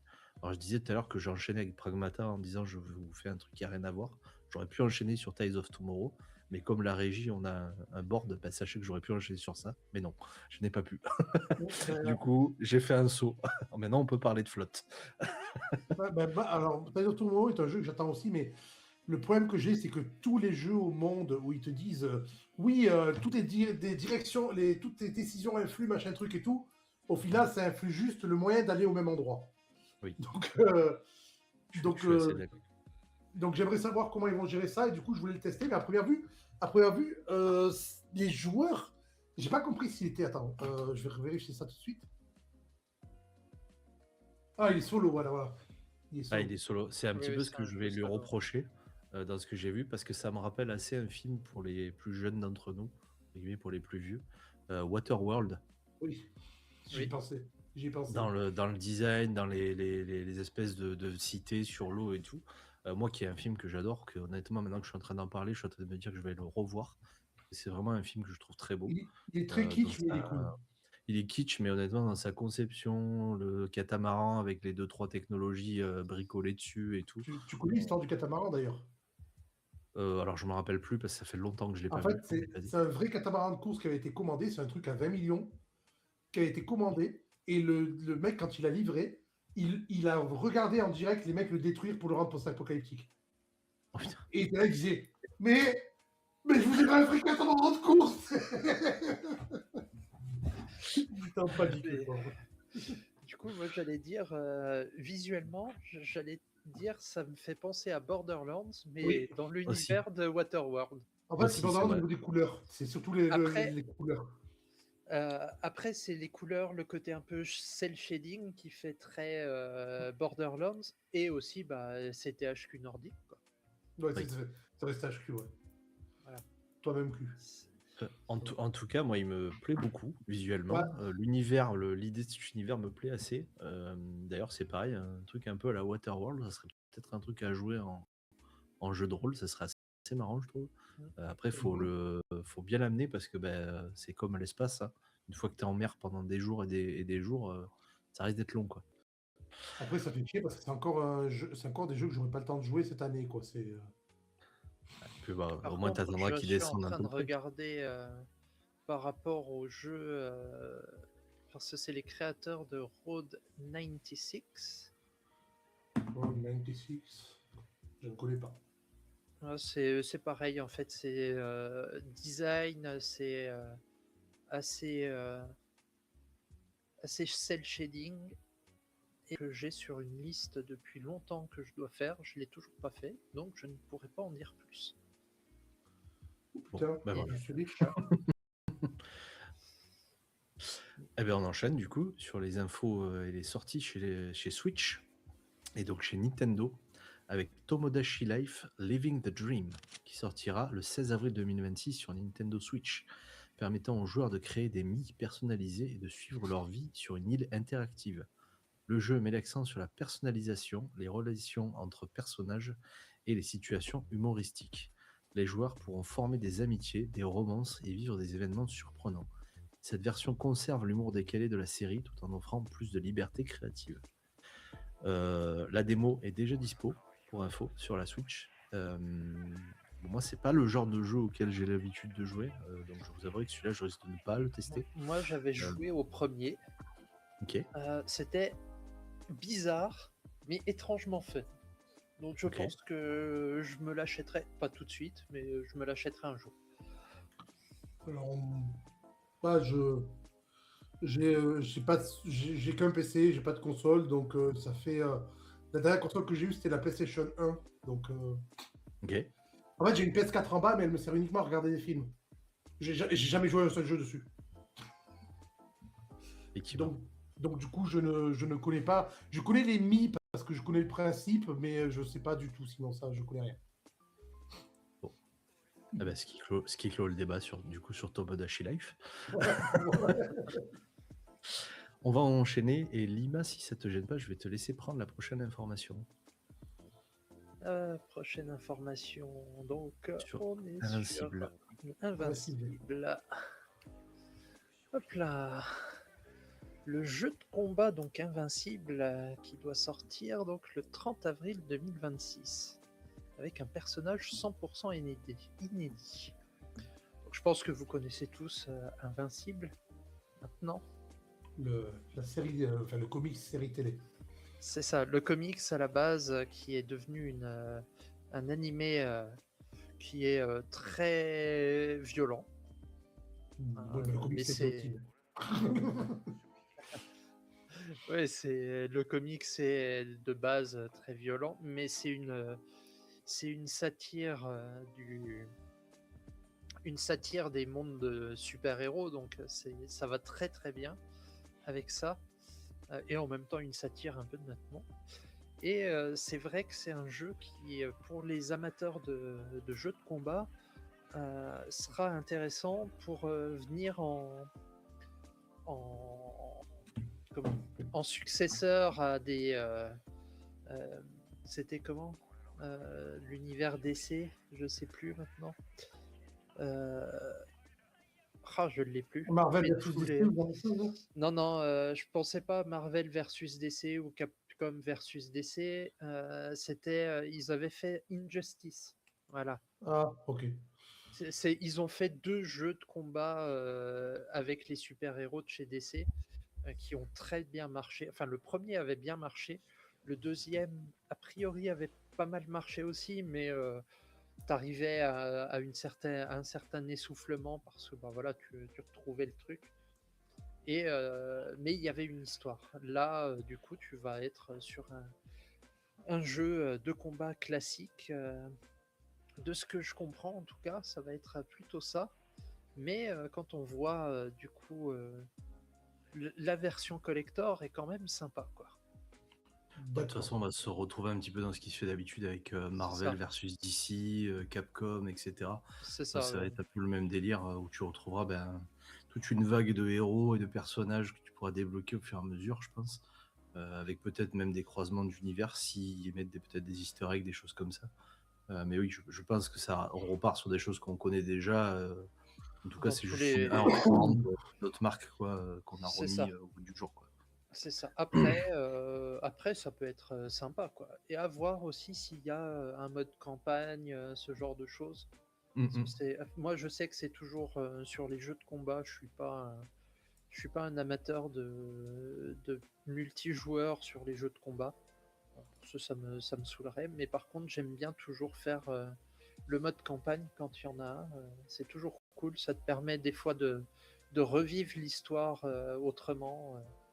Je sais que j'adorais par exemple les Dragon Ball Tenkaichi ou Budokai et tout ça, justement pour leur mode campagne. Donc c'est quelque chose qui, moi, pourrait m'intéresser s'il y a un mode campagne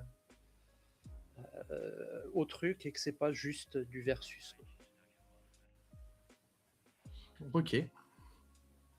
On enchaîne et on passe enchaîne. aux actus ciné-séries. Là, il y en a une qui m'intéresse beaucoup. Et tu le sais. Et oui, c'est pour ça que c'est toi qui la présenteras. On démarre par le film d'animation Assassination Classroom de Ansatsu Kyoshitsu qui vient de sortir au cinéma. Kyoshitsu, pardon, excusez-moi. Tu as un meilleur japonais que moi. Adapté du célèbre manga éponyme. L'histoire suit la classe 3E, chargée d'éliminer leur professeur extraordinaire et tentaculaire avant qu'ils ne détruisent la Terre. Mélange d'action, d'humour et d'émotion, le long métrage conserve l'esprit déjanté et attachant de la série originale.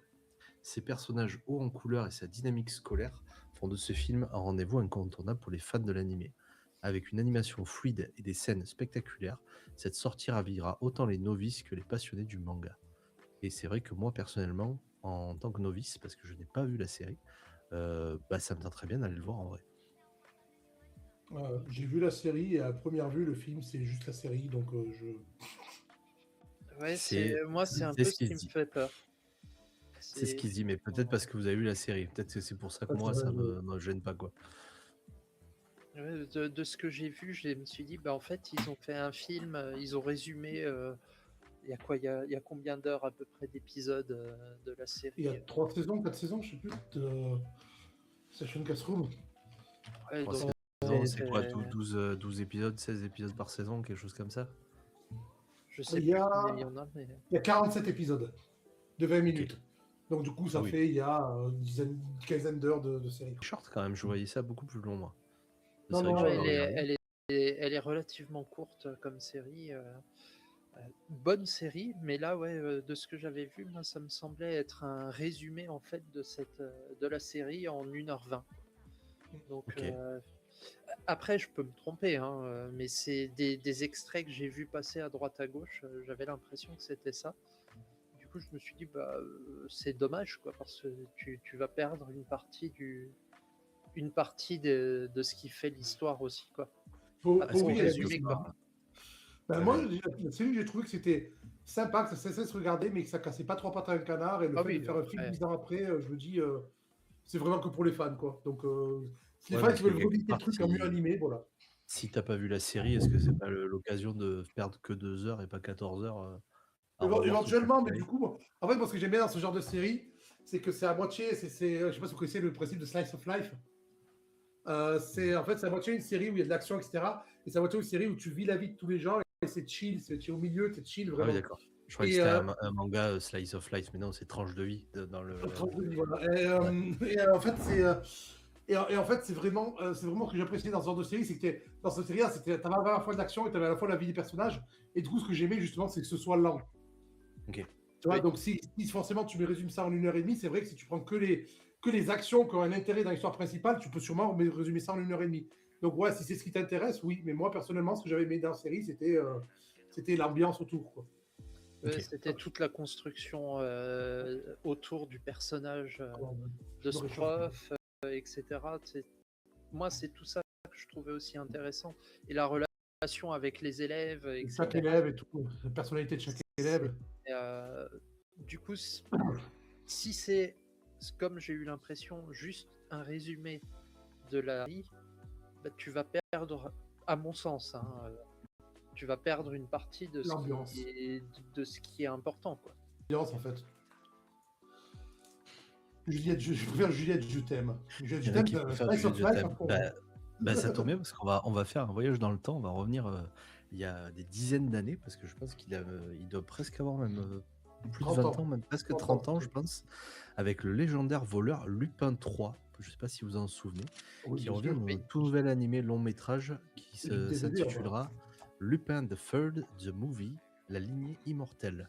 Prévu en salle le 25 mars et donc déjà sorti 2026. Cette aventure inédite plonge Lupin et sa bande dans une quête périlleuse autour d'un artefact mystérieux qui défie le temps. Fidèle à l'esprit de la franchise, le film mêle action, humour et style visuel soigné, tout en explorant des thématiques plus profondes liées à l'héritage et l'immortalité. Les amateurs d'animation japonaise et de braquage spectaculaire découvriront une histoire riche en rebondissements et en morceaux de bravoure. Une nouvelle étape marquante pour la saga culte. Et effectivement, vous verrez dans la bande-annonce, on retrouve tout ce qui faisait un petit peu le sel de ce manga, hein, de cette série à l'époque, avec bien sûr un refresh et une remise à jour au niveau du visuel, hein, mais on retrouve plus ou moins ce qu'on y connaissait déjà. Mais, en tout cas, moi, il me tente bien. Ouais. Ouais, moi pareil, il me tente bien et j'avais regardé, je crois que c'est sur Prime Video, qu'il y en a deux, dont un avec les Cat Size. Oui, c'est le mix avec Cat Size, ouais. Cat Size, la série qui n'avait aucun sens. Parce que la fille, elle était en face de... Oh mon Dieu, il y a un garde dans ce couloir. Elle fait un backflip, elle est derrière le garde. Comment ça n'a aucun sens. C'est Cat Size, c'est... Voilà. C'était excellent, mais ça n'avait aucun sens. Lupin, c'est rigolo parce que c'est comique en plus, parce qu'il est un peu maladroit, qu'il s'appelle un peu, et du coup, ça, c'est marrant. J'ai le château de Cagliostro en bas en DVD, d'ailleurs. Yes. J'avais adoré. Ouais, c'est un peu la même vibe que Nicky Larson, c'est un peu la même vibe que... C'est ça, oui. Dans tous ces délires-là. Hein. C'est années 80, années 80. Années 80, bien sûr. T'es dans la vibe, effectivement, et puis le fait, je pense d'ailleurs que t'aies eu un crossover avec les Cat Size et Lupin, c'est totalement parce que c'est dans la même vibe. Parce qu'il y avait aussi eu des crossovers au niveau de l'animé entre City Hunter et Cat Size aussi. Il faut savoir un truc, c'est qu'au Japon, ils font des crossovers entre tout et n'importe quoi aussi. Hein. Oui. Mais ça se marie bien à chaque fois. Les trois là se marient bien, je trouve, au niveau humour et ambiance. Ça dénote pas, quoi. Du coup, vous comprenez mieux Capcom, qui a tendance à faire des crossovers entre tous les univers de personnages dans ses jeux vidéo. Après, c'est pas les on parlera de Devil May Cry qui sont dessus. Non, bien sûr. Pareil. Il y a Devil May Cry, on n'en parle pas là, mais il y a Devil May Cry saison 2 qui sort sur Netflix aussi bientôt, je crois. Je sais plus si c'est déjà sorti. Oui, j'ai pas vu la date, mais oui. Oui, ça doit sortir bientôt, il me semble. Je crois que c'est au mois d'avril. Mais tu en parleras peut-être dans une prochaine émission. Peut-être dans 3 semaines. Enfin non, la semaine prochaine. J'étais déjà la semaine prochaine. Mais oui, peut-être qu'on en parlera la semaine prochaine. Ce sera la bonne occasion. Et ben, ça tombe bien puisqu'on parle de streaming. On enchaîne. On part chez Disney+. Et on va parler du géant Marvel qui revient avec la série Daredevil Born Again, qui est de retour depuis le 25 mars pour une saison 2 très attendue. Cette suite continue les aventures de Charlie Cox dans le rôle de Matt Murdock, confronté à de nouveaux ennemis, tout en approfondissant les arcs narratifs de Hell's Kitchen. Après une première saison saluée pour son ton sombre et ses scènes d'action spectaculaires, les fans attendent une intensification des enjeux et des confrontations. La production promet également du nouveau casting et des révélations sur des personnages emblématiques de l'univers Marvel. Avec plusieurs dates déjà confirmées, la saison 2 s'annonce comme l'un des événements séries majeurs de l'année. Et effectivement, on va retrouver plusieurs personnages. Je ne sais pas si on l'a déjà vu, mais je crois qu'il y a Monica Mars, je crois qu'elle s'appelle comme ça. Non, moi elle s'appelle Jessica. J'ai plus son prénom. Je peux te dire qu'un truc, c'est que tout est, Jessica Mars, hein, c'est ça. tout est une boucle. Monica Mars, c'est la chanteuse, je crois. Tout est une boucle parce que Charlie Cox est aussi celui qui fait la voix de Gustave dans Expédition 33. Ah, ben voilà. Et on revient sur l'expédition 30. Mais du coup, par rapport à ça, moi personnellement, je l'attends. Parce que quand ils ont sorti l'année dernière, si je dis pas de bêtises, du coup la première saison de ce Daredevil Born Again, j'en attendais rien. Parce que je me suis dit, bon bah voilà, c'est Marvel, là en plus ça s'inscrit dans le MCU, Oh putain, en plus. mais ça continue l'histoire de Daredevil qui était sortie, et donc tous les univers liés à Daredevil qui étaient sortis sur Netflix. Et en fait, j'ai eu une bonne surprise. Je l'attends beaucoup parce que j'attends de voir la suite. Et a priori, de ce que j'ai compris, en voyant quelques petits extraits de bande-annonce, ça va avoir du lien avec le MCU réellement, en plus.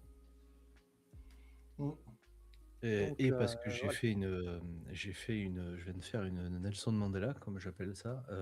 Sachez que Vincent D'Onofrio n'est pas décédé, puisqu'il y a eu une rumeur comme quoi il était décédé, qui a été il y a 15 jours. L'acteur n'est pas décédé, hein. Donc voilà. A priori, il reste encore là pour un moment dans la série. Et du coup, j'ai fait une Nelson Mandela parce que j'avais vu passer l'info. J'étais en train de me demander s'il était encore vivant. Voilà. Mais donc l'acteur qui joue du coup Fisk, le King, n'est pas décédé, donc a priori il est encore là pour un moment. Il a 66 ans et pour l'instant il se porte bien. Pour l'instant. Je lui souhaite rien de mal, j'espère qu'il va rester, parce que je sais plus, je crois que j'en parlais la semaine dernière, je trouve qu'il y a une vague d'acteurs qui est née pour jouer les personnages de Marvel et les personnages en général qu'on voit dans les BD. Ils ont les mêmes physiques, les mecs, le même visage, les mêmes traits, il y a tout qui est pareil, quoi. Et lui, clairement, Ah bah lui, ils l'ont mis dans une éprouvette.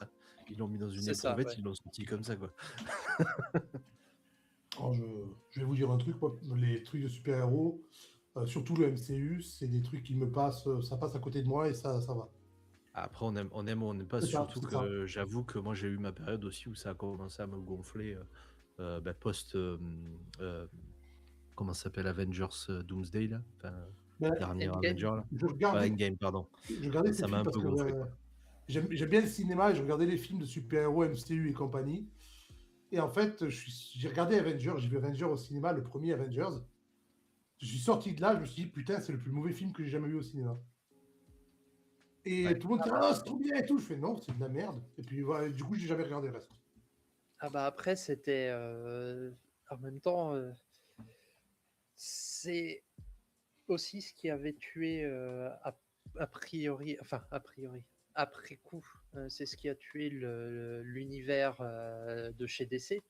C'est que quand la fille de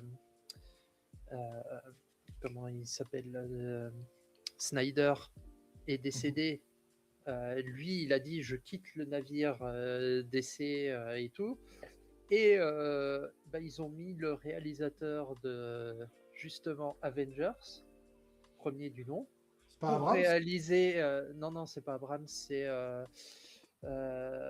Josh Whedon, je crois. Ouais. Josh Whedon qui était là juste pour avoir du cash. Ouais. Voilà. Mais c'est lui qui a fait la Justice League qui est sortie au cinéma, qui a été une purge absolue.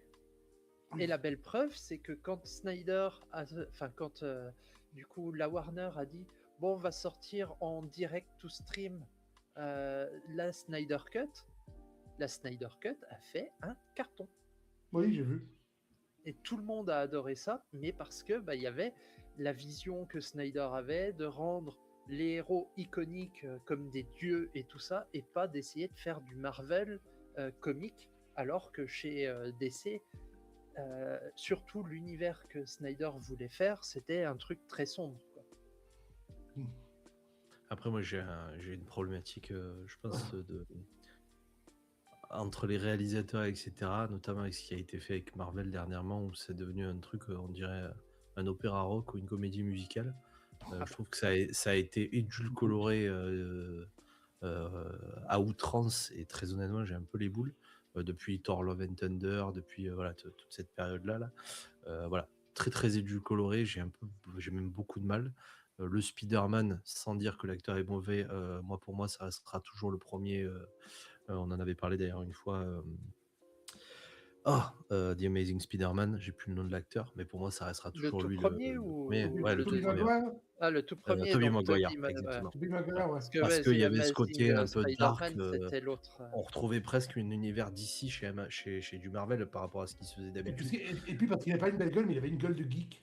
Comme les Ouais, Sisters c'est of ça, Spider-Man. c'est ça. Et puis bon, ok, il y avait l'histoire initiale, on va appeler ça comme ça, avec Tante May et tout ça, avec le décès de son oncle, et puis la première phrase où il te dit un grand pouvoir impose de grandes responsabilités. Mais je trouvais qu'il y avait ce côté un peu dark qu'on Ouais. pouvait retrouver, qu'on pouvait attendre de la part de Marvel. Et maintenant, on est parti sur un truc un peu Disney. Alors malheureusement, post-rachat, mais ça a déjà démarré avant le rachat. On est parti sur un truc Disney pour plaire à tout le monde, pour que les enfants puissent le regarder. Voilà, il n'y a plus ce côté un petit peu trashouille. Par contre, niveau Spider-Man, ce qui était bien, ce qui était vachement bien dernièrement, c'était les 2 films animés Into the Spider-Verse. Ah, ça, c'était des claques. Hein. Désolé, je les ai pas vus. C'est les seuls que C'est j'ai des pas vus. claques, c'est des claques, mais spoiler alerte, ils font partie du MCU. Oui, je sais, ils font partie du MCU, mais c'est des claques. Attention, le MCU, tu vois, dans un gros tas de merde, des fois, tu trouves une pépite d'or. Ah ouais, oui, non, mais ça, c'est clair. Ça, c'est clair. Je suis Mais- méchant, mais- non, mais c'est un fait. Non, il y a quelques films du MCU que j'aime bien. Alors, pour le côté décalé, humour à la con, j'aime bien les Deadpool, mais c'est plus truc popcorn, tu rigoles un bon coup et voilà. Même les Gardiens de la Galaxie, comme elle dit pas oui, moi j'aime bien aussi, c'était rigolo. Et, Oui, et elle par dit contre, quel menteur, tu l'aimes pas. C'est pas le premier Spider-Man que j'aime pas, c'est le deuxième que je n'aime pas. c'est comment il s'appelle? C'est Andrew Garfield. Andrew Andrew Garfield, ouais. Garfield, avec qui j'ai beaucoup de mal. Et pourtant, je crois que je n'en ai vu qu'un et je l'ai pas fini, de Andrew Garfield. Et j'en ai vu aucun d'Andrew Garfield et du dernier non plus, du Nain Jardin, là, comment il s'appelle? Le petit qui sort avec la fille, là, que le mec, il y a toujours plein de rires, Oui. le mec, en fait, à chaque fois qu'il a une interview, ce mec, on lui dit qu'est-ce que tu aimerais faire? Il dit un truc et 2 ans plus tard, il fait le truc qu'il a dit qu'il aimerait faire. Il y a tout un plan de com, je pense, autour de sa vie, parce qu'il a passé son temps à balancer des trucs qu'il aurait pas dû dire, etc. Non, mais à un moment, par exemple, quand il lui demande, c'est Zendaya, c'est ça, sa copine. À un Ouais. moment, quand il est tout jeune, il lui demande c'est quoi ton crush, c'est qui ton crush dans les célébrités, il fait Zendaya. 2 ans plus tard, t'apprends qu'il sort avec. Tu fais ok. Alors, spoiler alerte, ils sont mariés maintenant. Oui, ils sont mariés. Oui. Et C'est il leur vie planifie privée, d'avoir je des m'en fous un gosses, peu. et il a C'est dit leur que vie- dès qu'il avait des gosses, il arrêtait le cinéma. On verra ce que ça donne, mais. C'est leur vie privée, après je m'en fous un peu, c'est juste que c'était rigolo de voir ça sur un truc, que le mec à chaque fois qu'il disait un truc, ça s'est arrivé 2 ans après. Tu fais- que genre il aimerait trop faire Spider-Man, qu'il fait Spider-Man, etc. Je ne sais même plus le nom d'acteur. Et Tom Holland.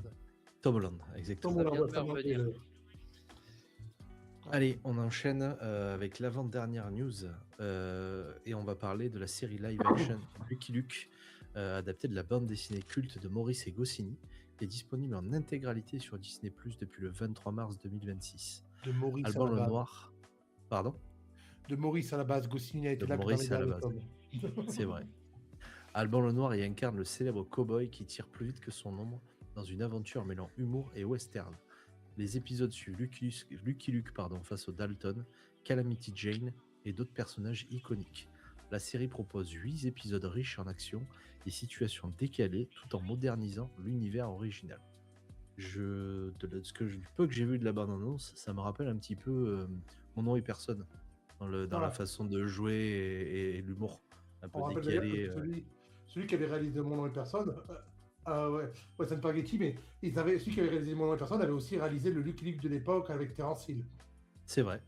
C'est vrai Alors, que Tarantino avait fait Lucky Luke aussi. Alors, c'est une deuxième news justement où je suis à fond dessus parce que je suis un très grand fan de Lucky Luke. Chez ma mère, j'ai tous les albums, je les ai pas chez moi, je les ai chez ma mère, y compris le premier album de Lucky Luke où il tue les Dalton.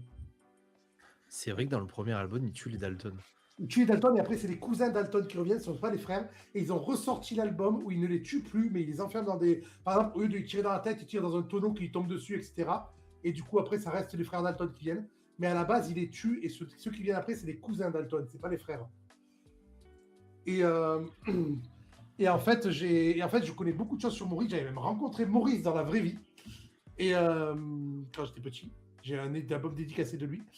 Et en fait, il y a un truc, il y a une anecdote que j'aime bien dire, c'est que Maurice, à la base, Lucky Luke, ça devait être un truc pour adultes, dark, où Lucky Luke, il baisait des putes, il buvait de l'alcool. C'est Et bon, en fait, c'est son éditeur qui a dit, je suis désolé, mais ça a marché avec les enfants. Déjà, au début, il fumait, après, il fumait plus. Lucky Luke, on se souvient quand ils ont remplacé la c'est cigarette ce que par le j'allais dire. verre. C'est ce que j'allais dire, d'autant que dans le futur qui est le nôtre, ils ont supprimé la clope en plus. Ouais, ils ont supprimé la cloque et ils ont rétroactivement supprimé la cloque. Ils ont édité les vieux albums pour les rééditions. Maintenant, dans les premiers albums, il n'a plus de cloque, il a le bout d'herbe. Ouais. Et en fait, à la base, il était tellement énervé qu'un jour, il a été invité par un de ces trucs genre Charlie Hebdo ou Fligacial, je ne sais plus lequel des deux. Il était invité pour faire une planche de Lucky Luke dans ce truc-là. Et dans la planche de Lucky Luke, tu as Lucky Luke qui rentre dans un bar, il y a un mec qui cherche, il met une balle dans la tête, il descend. Tu as le barman qui fait « Ah, Lucky Luke, on n'est pas habitué à te voir tuer des gens. » Et Lucky Luke dit un truc du genre « Ferme ta gueule, je fais ce que je veux. Je suis pas chez Dargo, chez Dargo, je sais plus qui c'est son éditeur, putain. Je suis pas chez Dargo ici, je fais ce que je veux, file-moi un whisky, il boit le whisky, il prend une pute par les fesses, il l'amène en haut, il fait allez maintenant je vais baiser. Et c'était un gros défouloir de Maurice à l'époque qui justement avait voulu faire, parce que Maurice était un très très grand passionné de toute l'époque du Far West. C'est pour ça que si vous vous rappelez, à la fin des albums de Lucky Luke, vous avez des fois il y avait des fois des petites explications de choses qu'il y a dans l'album qui sont des vraies choses du Far West en fait. Et c'est clair, Beria. Pas de tabac, pas de fille, dur la vie. Et en fait, c'était un grand passionné et il voulait avoir une sorte de représentation dans une BD pour adultes du Far West avec vraiment des thèmes adultes dedans. Et il a aimé faire Lucky Luke, bien sûr, son personnage, il l'a amené jusqu'au bout, mais ça l'a un peu dégoûté, ça l'a un peu frustré d'être obligé de rester dans ce thème enfant. Et là, malheureusement, maintenant qu'on le connaît tous, version enfant, c'est vrai que la série-là, elle a l'air grand public, quoi. Alors, elle est grand public, mais j'ai l'impression qu'il y a un petit côté un peu, alors pas violence, mais un peu bourre-pif, etc. Ouais. On retrouve un peu l'esprit western spaghetti, comme je disais, comme tu disais d'ailleurs, avec Terence Hill et Bud Spencer. J'ai l'impression qu'on retrouve un peu cet esprit-là à l'ancienne, quoi. Et d'ailleurs, du coup, est plutôt cool. Et d'ailleurs, le film Lucky Luke avec Terence Hill a été gâché par Terence Hill lui-même parce qu'il refusait de porter le costume jaune et noir, il voulait son costume blanc, et il a refusé plein de gags parce qu'il disait que ça ridiculisait son personnage. Alors que c'est un petit peu l'histoire du personnage dedans, quoi. Mais bon, voilà, exactement. Donc, après, là, je ne l'ai pas encore vu. Par contre, j'ai vu beaucoup d'avis sur Internet qui disent ça détruit le personnage de Lucky Luke. Cette moi, ce que j'ai vu, je fais ok. Alors, je comprends pourquoi il y en a qui peuvent dire ça, mais en même temps, c'est totalement quelque chose que j'aurais pu voir dans les BD, quoi. J'ai vu un extrait où ils font un duel de pistolet sans pistolet. C'est le premier qui y prend.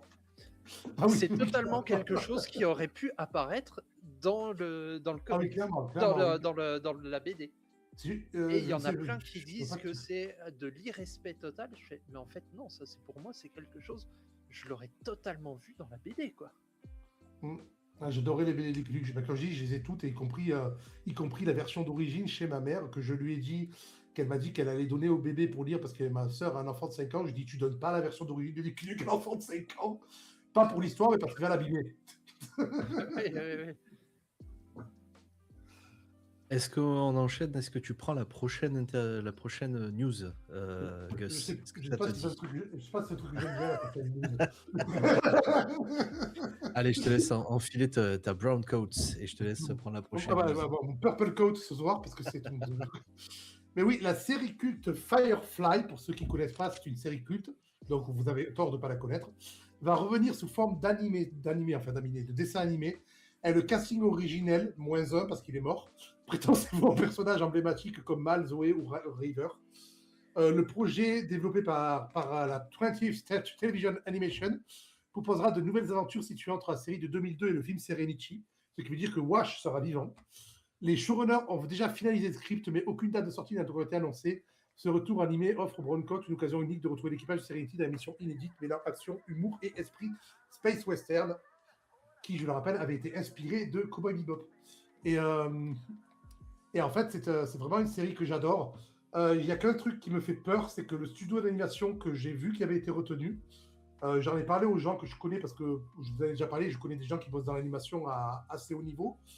Et c'est le studio qui a fait certains trucs animés que j'aime pas du tout, et je trouve que ça va pas du tout aller dans l'esprit de Firefly. Donc j'espère qu'ils vont changer leur style pour Firefly. Déjà le Cara Design qu'on voit là, parce que c'est juste des photos retouchées, on dit juste des photos retouchées du cast originel. Les acteurs. Ouais.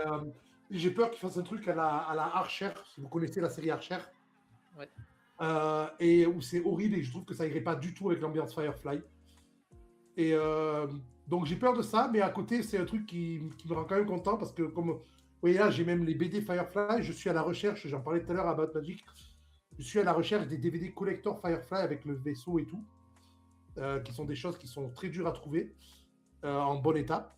Et en fait c'est une série que j'ai regardée une quinzaine de fois, et que je connais même plus en fait, et que je connais quasiment par cœur. Et du coup, s'ils gâchent ça, ça me dégoûterait un peu, déjà que les BD, elles sont pas top. Mais par contre, qu'ils fassent la partie entre la série et le film, ça c'est cool. Je sais pas si vous avez... Toi, About Magic, je sais que tu connais la série. Je sais pas si Lima, tu connais, tu regardes Firefly. Je l'ai regardé il y a très très longtemps. Voilà. En fait, dans la série, parmi les personnages préférés des gens dans la série, il y a Wash, qui est le pilote du vaisseau, qui n'est pas sur l'image là d'ailleurs. Et en fait, Wash est un personnage qui est bien aimé. Dans le film qui conclut la série, il meurt. Et quand les gens parlaient, parce que Firefly a eu un gros... pour ceux qui ne connaissent pas l'histoire de Firefly, c'est une série qui a été foutue sur la Fox, qui a été produite par la Fox, par Joss Whedon, après qu'il ait fait Buffy, pour la Fox aussi. Joss Whedon a fait Firefly, qui était un projet qui lui tenait à cœur. C'est vraiment son projet. Et c'est justement certains contrats pour faire des films qu'il a pris, qui sont des films pourris. Ben, en fait, c'est parce qu'il voulait l'argent pour faire Firefly. Et en fait, la Fox n'a pas compris du tout la série. Ils ont fait un trailer promotionnel que j'ai retrouvé il n'y a pas longtemps sur le net, qui n'a aucun rapport avec l'esprit de la série. Ils ont diffusé les épisodes dans le désordre, et ils se sont étonnés que les gens n'aiment pas la série. Ils ont fait un trailer qui ne ressemble pas au truc, ils ont diffusé les épisodes dans le désordre. Alors que c'est une série avec une histoire qui se suit vraiment. Et du coup, en fait, quand ils ont vu que les réceptions étaient moyennes au niveau de la série, ils ont fait, on arrête le projet. Il y avait 6 saisons prévues, parce que Joss Whedon avait l'histoire pour 6 saisons. Il y avait l'histoire pour 6 saisons. Et il a fait, on arrête le projet. Et comme ils ont arrêté le projet, en fait, Joss Whedon, il a fait, je vais essayer de continuer ailleurs. Le problème, c'est que il y a des gens qui ont pris les DVD qui sont sortis et qui ont mis les épisodes qui ont regardé les épisodes dans le bon ordre, et ils ont fait, mais en fait, dans le bon ordre, c'est bien, il y a une bonne ambiance, il y a des bons trucs et tout. Et du coup, c'est devenu culte, et la Fox s'est rendu compte qu'ils se faisaient du fric avec les DVD. Et donc, pendant 20 ans, que ce soit Joss Whedon, que ce soit Nathan Fillion, les deux, qui étaient fans de leur propre série, ont essayé de récupérer les droits, ils n'ont jamais réussi. Et là, maintenant, ils ont enfin réussi à récupérer les droits et à être en accord avec Fox. Et du coup, comme ils sont un peu vieux pour jouer leurs personnages de l'époque, ils reviennent en version animation. Ça peut être un truc très bien, comme ça peut être un truc très nul selon qui le fait. C'est ça qui me fait un peu peur. Voilà, tout ce que j'avais à dire là-dessus. On sent que tu as la passion en tout cas du truc. Moi, je les re-regarde en ce moment parce que je les avais vus. Donc 2002, j'avais 22 ans. Non, je dis une bêtise. Non, j'avais 12 ans. J'allais dire, 2002, t'avais 12 non, ans. je me suis dit 10 ans de quoi. trop là. J'avais 12 ans. Du coup, je pense que je les ai peut-être plus aimés à cette époque-là, parce que c'était l'époque où il y avait d'autres séries un peu dans le même style, avec le même grain, avec la même façon de jouer, etc. Là, j'avoue qu'on sent que ça a pris 20 ans dans la tronche. Pour autant, il y a des choses très bien. On en discutait tout à l'heure, le vaisseau. Je trouve le décor du vaisseau, il est trop marrant, quoi. Enfin, il est trop bien. T'as presque l'impression d'être dans du Star Wars, de trucs comme ça. Enfin, tu pourrais dire que ça va dans tous les films de science-fiction qu'on peut connaître, et qu'il n'y a aucune problématique. Pour autant, le côté à chaque fois un peu l'opposition avec le côté western et tout, là j'ai un peu plus de mal. Ah ouais, j'adore ça. Mais l'un dans l'autre, ça match. Une fois que tu oublies le fait qu'il y a des incohérences, entre guillemets, historiques, on va appeler ça comme ça. Mais pour autant, ça match quand tu t'accroches un peu au personnage, etc. Par contre, c'est relativement long, je trouve, dans le truc. Et effectivement, je pense que ça aurait mérité d'être plus développé. Parce que là, je n'arrive pas à savoir, je suis à l'épisode 11, je crois, ou 12. Je n'arrive pas à me dire, putain, mais la finalité, elle est où? Est-ce que, en fait, c'est la petite fille qui a la problématique de s'être fait tripoter le cerveau et lobotomiser? Est-ce que c'est ça qu'on suit? Est-ce que c'est l'histoire de Mal? Est-ce que c'est l'histoire, tu vois? J'ai un En peu fait, du mal à cerner, quoi. on était censé avoir 6 saisons. Tu as un peu plus de détails dans les comics. Mais on a été censé avoir 6 saisons. Et dans les 6 saisons, c'est censé développer ça. Et en fait, tu te rends compte que la guerre qu'avait fait Mal et le cerveau de la petite fille triturée, c'était tous des plans pour essayer de contrôler le monde. Et les Rivers, du coup, faisaient partie de ce plan, etc. Le film conclut toute chose. Le film conclut le truc, mais à la base, la première saison, c'était juste pour mettre en place l'univers. C'était vraiment une première saison qui était faite pour être une première saison qui te mettait en place l'univers. Il n'y avait pas de développement des intrigues. Les intrigues se développaient dans les autres saisons. Donc forcément, tu ne sais pas où tu veux en venir quand tu arrives à la fin de la première saison parce qu'il n'y a pas encore l'intrigue principale. C'est ça. Et du coup, ça a tout été rushé dans un film et dans des BD. Les BD, que pareil, je les trouve assez moyennes aussi. Que ce soit au niveau graphique, au niveau tout, je les trouve assez moyennes. Et je les ai toutes. Et du coup, là, c'est pour ça que la série animée, je crois que Joss Whedon n'est pas là d'ailleurs pour la série animée. Et du En tout coup, cas, c'est lui qui l'a teasé. Hein. C'est lui qui l'a teasé. il a teasé, mais il va pas travailler dessus. Par contre, les écrivains des épisodes, sachant que cette série est entièrement quotable, tu diras, il y a des citations énormes dans la série du début à la fin. Et les écrivains de la série originelle sont ceux qui ont écrit la suite. Okay. Donc ça veut dire que là, c'est écrit par les vrais écrivains. Par contre, au niveau de la réalisation des épisodes, Joss Whedon ne va pas les réaliser. Et comme j'ai dit, le studio qui a été, pour l'instant, qui est en vue de le voir, parce qu'il y a marqué que c'est la 20th Television Animation qui va le faire, mais ils vont sous-traiter le truc à un studio. Et le studio d'animation qu'ils ont choisi, pour l'instant, ne m'inspire pas confiance. Après, les acteurs qu'il y a dedans sont énormes. Je veux dire, t'as Nathan Fillon, que tout le monde connaît. T'as Alan Tudyk, qui est énorme. T'as Morena Baccarin, qui depuis a fait un petit peu de chemin, qui est dans les Deadpool et compagnie. C'est vrai qu'à côté t'as Adam, on le voit pas trop. Et t'as Summer Glau qui a fait comment ça s'appelait déjà, Terminator, la série. Ouais. Donc, on est d'accord qu'il la garde dans le formol. Comment elle s'appelle elle a pas vieilli. Elle a pas pris ses 20 ans dans la tronche. Si tu la vois sans maquillage et tout, tu vois qu'elle a des rides en fait et elle a un visage très carré et très tendu. Je me demande si elle se fait pas lifter un peu. Ah oui, mais elle a un visage très carré et très tendu, mais c'est vrai qu'elle est toujours jolie.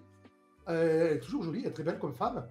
Il a gardé un Neutrogena en pot de 250 litres, non? Il la fout dedans et il fait dans la série, elle était jeune déjà. Dans la série, quand elle jouait dans la série, elle était jeune, mais surtout, tu savais qu'elle ne devait pas jouer dans Firefly à la base. Ah bon? À la base, elle est danseuse étoile, elle voulait faire danseuse étoile, mais elle s'est blessée à la cheville. Et juste avant que Firefly commence, on lui a dit, bah écoute, tu peux faire danseuse, on va faire actrice. Elle a totalement improvisé son rôle dans Firefly. Moi c'est pareil, je devais faire danseuse étoile, mais même acteur j'ai pas réussi, donc je fais streamer. Moi je suis danseur étoile. Moi j'avais découvert Firefly grâce à un épisode de Stargate SG1 dans la saison 9 ou 10, je ne sais plus, où ils ont un truc et où en fait ils doivent faire une série, ils aident un mec à faire une série qui parle de Stargate. Et là, il commence à balancer des idées et t'en as un qui fait on est comme ça, et puis en fait, c'est référence à Firefly. Oui, et si tu regardes, Alan Tudyk a fait une série complète qui s'appelle Conman, qui est une série internet, qui est en gros un mec, Conman, c'est en gros un acteur, où il joue un acteur qui a fait une série de science-fiction qui a eu beaucoup de fans, mais qui n'a rien fait depuis. Et du coup, en fait, maintenant, pour gagner de l'argent, il va de convention en convention pour faire signer des autographes. Et le mec en a marre de ce rôle le saoule, parce que c'est un rôle qu'il a fait il y a 20 ans. Et du coup, tu le vois qu'il va de convention en convention, et en fait, le rôle en question dont il parle, c'est une parodie de son rôle dans Firefly. Et il y a tous les acteurs de Firefly qui font des apparitions. pareil pour tous les shows qu'a fait Nathan Fillon, que ce soit dans comment ça s'appelle, Castle et compagnie, il y a des tas de références à Firefly. Même dans, comment il s'appelle l'autre, il fait un show avec un flic maintenant, Nathan Fillon, là, c'est le The Rookie. Oui, dans Rookie, ouais. Messieurs, je vous mets pas à la porte, mais on enchaîne après avec un autre programme. Oui, moi je vais on aller va streamer aussi d'ailleurs. terminer cette édition du 18-20 ici. Je vous remercie tout d'abord d'avoir été co-animateur avec moi. Je nous excuse auprès du public. Effectivement, on n'a pas de présentation aujourd'hui d'un créateur parce que je n'en ai pas trouvé. Du moins, personne n'était disponible. Pour autant, il y a quand même Gus de Blood ou Gus de Draw sur Instagram que vous pourrez retrouver, qui a sorti son 2e livre, actuellement disponible en PDF sur son Patreon. En PDF je te laisse remettre... Et EPUB. Je te laisse remettre ton lien éventuellement dans le chat, parce que là tu as le Linktree ou l'espèce de Linktree. Voilà, n'hésitez pas à le lire. Moi, je vous redis à la semaine prochaine pour le dernier épisode du 18-20 avant les 2 semaines de congé qu'on enchaîne derrière. On se retrouvera pour le coup avec Olshad et Grégory d'Orlando. Du moins, je vais la recevoir lundi et je vais faire un petit reportage sur son activité. La propriétaire ou du moins la créatrice de Donjons et Macarons. Voilà, il y aura une petite interview sur ce qu'elle fait, sur son taf, sur sa passion, sur ses gâteaux, etc. Donc voilà, n'hésitez pas à nous suivre la semaine prochaine. On vous dit bonne soirée et merci d'être avec nous sur le Cercle de l'Aube. Bye bye. Ciao, ciao.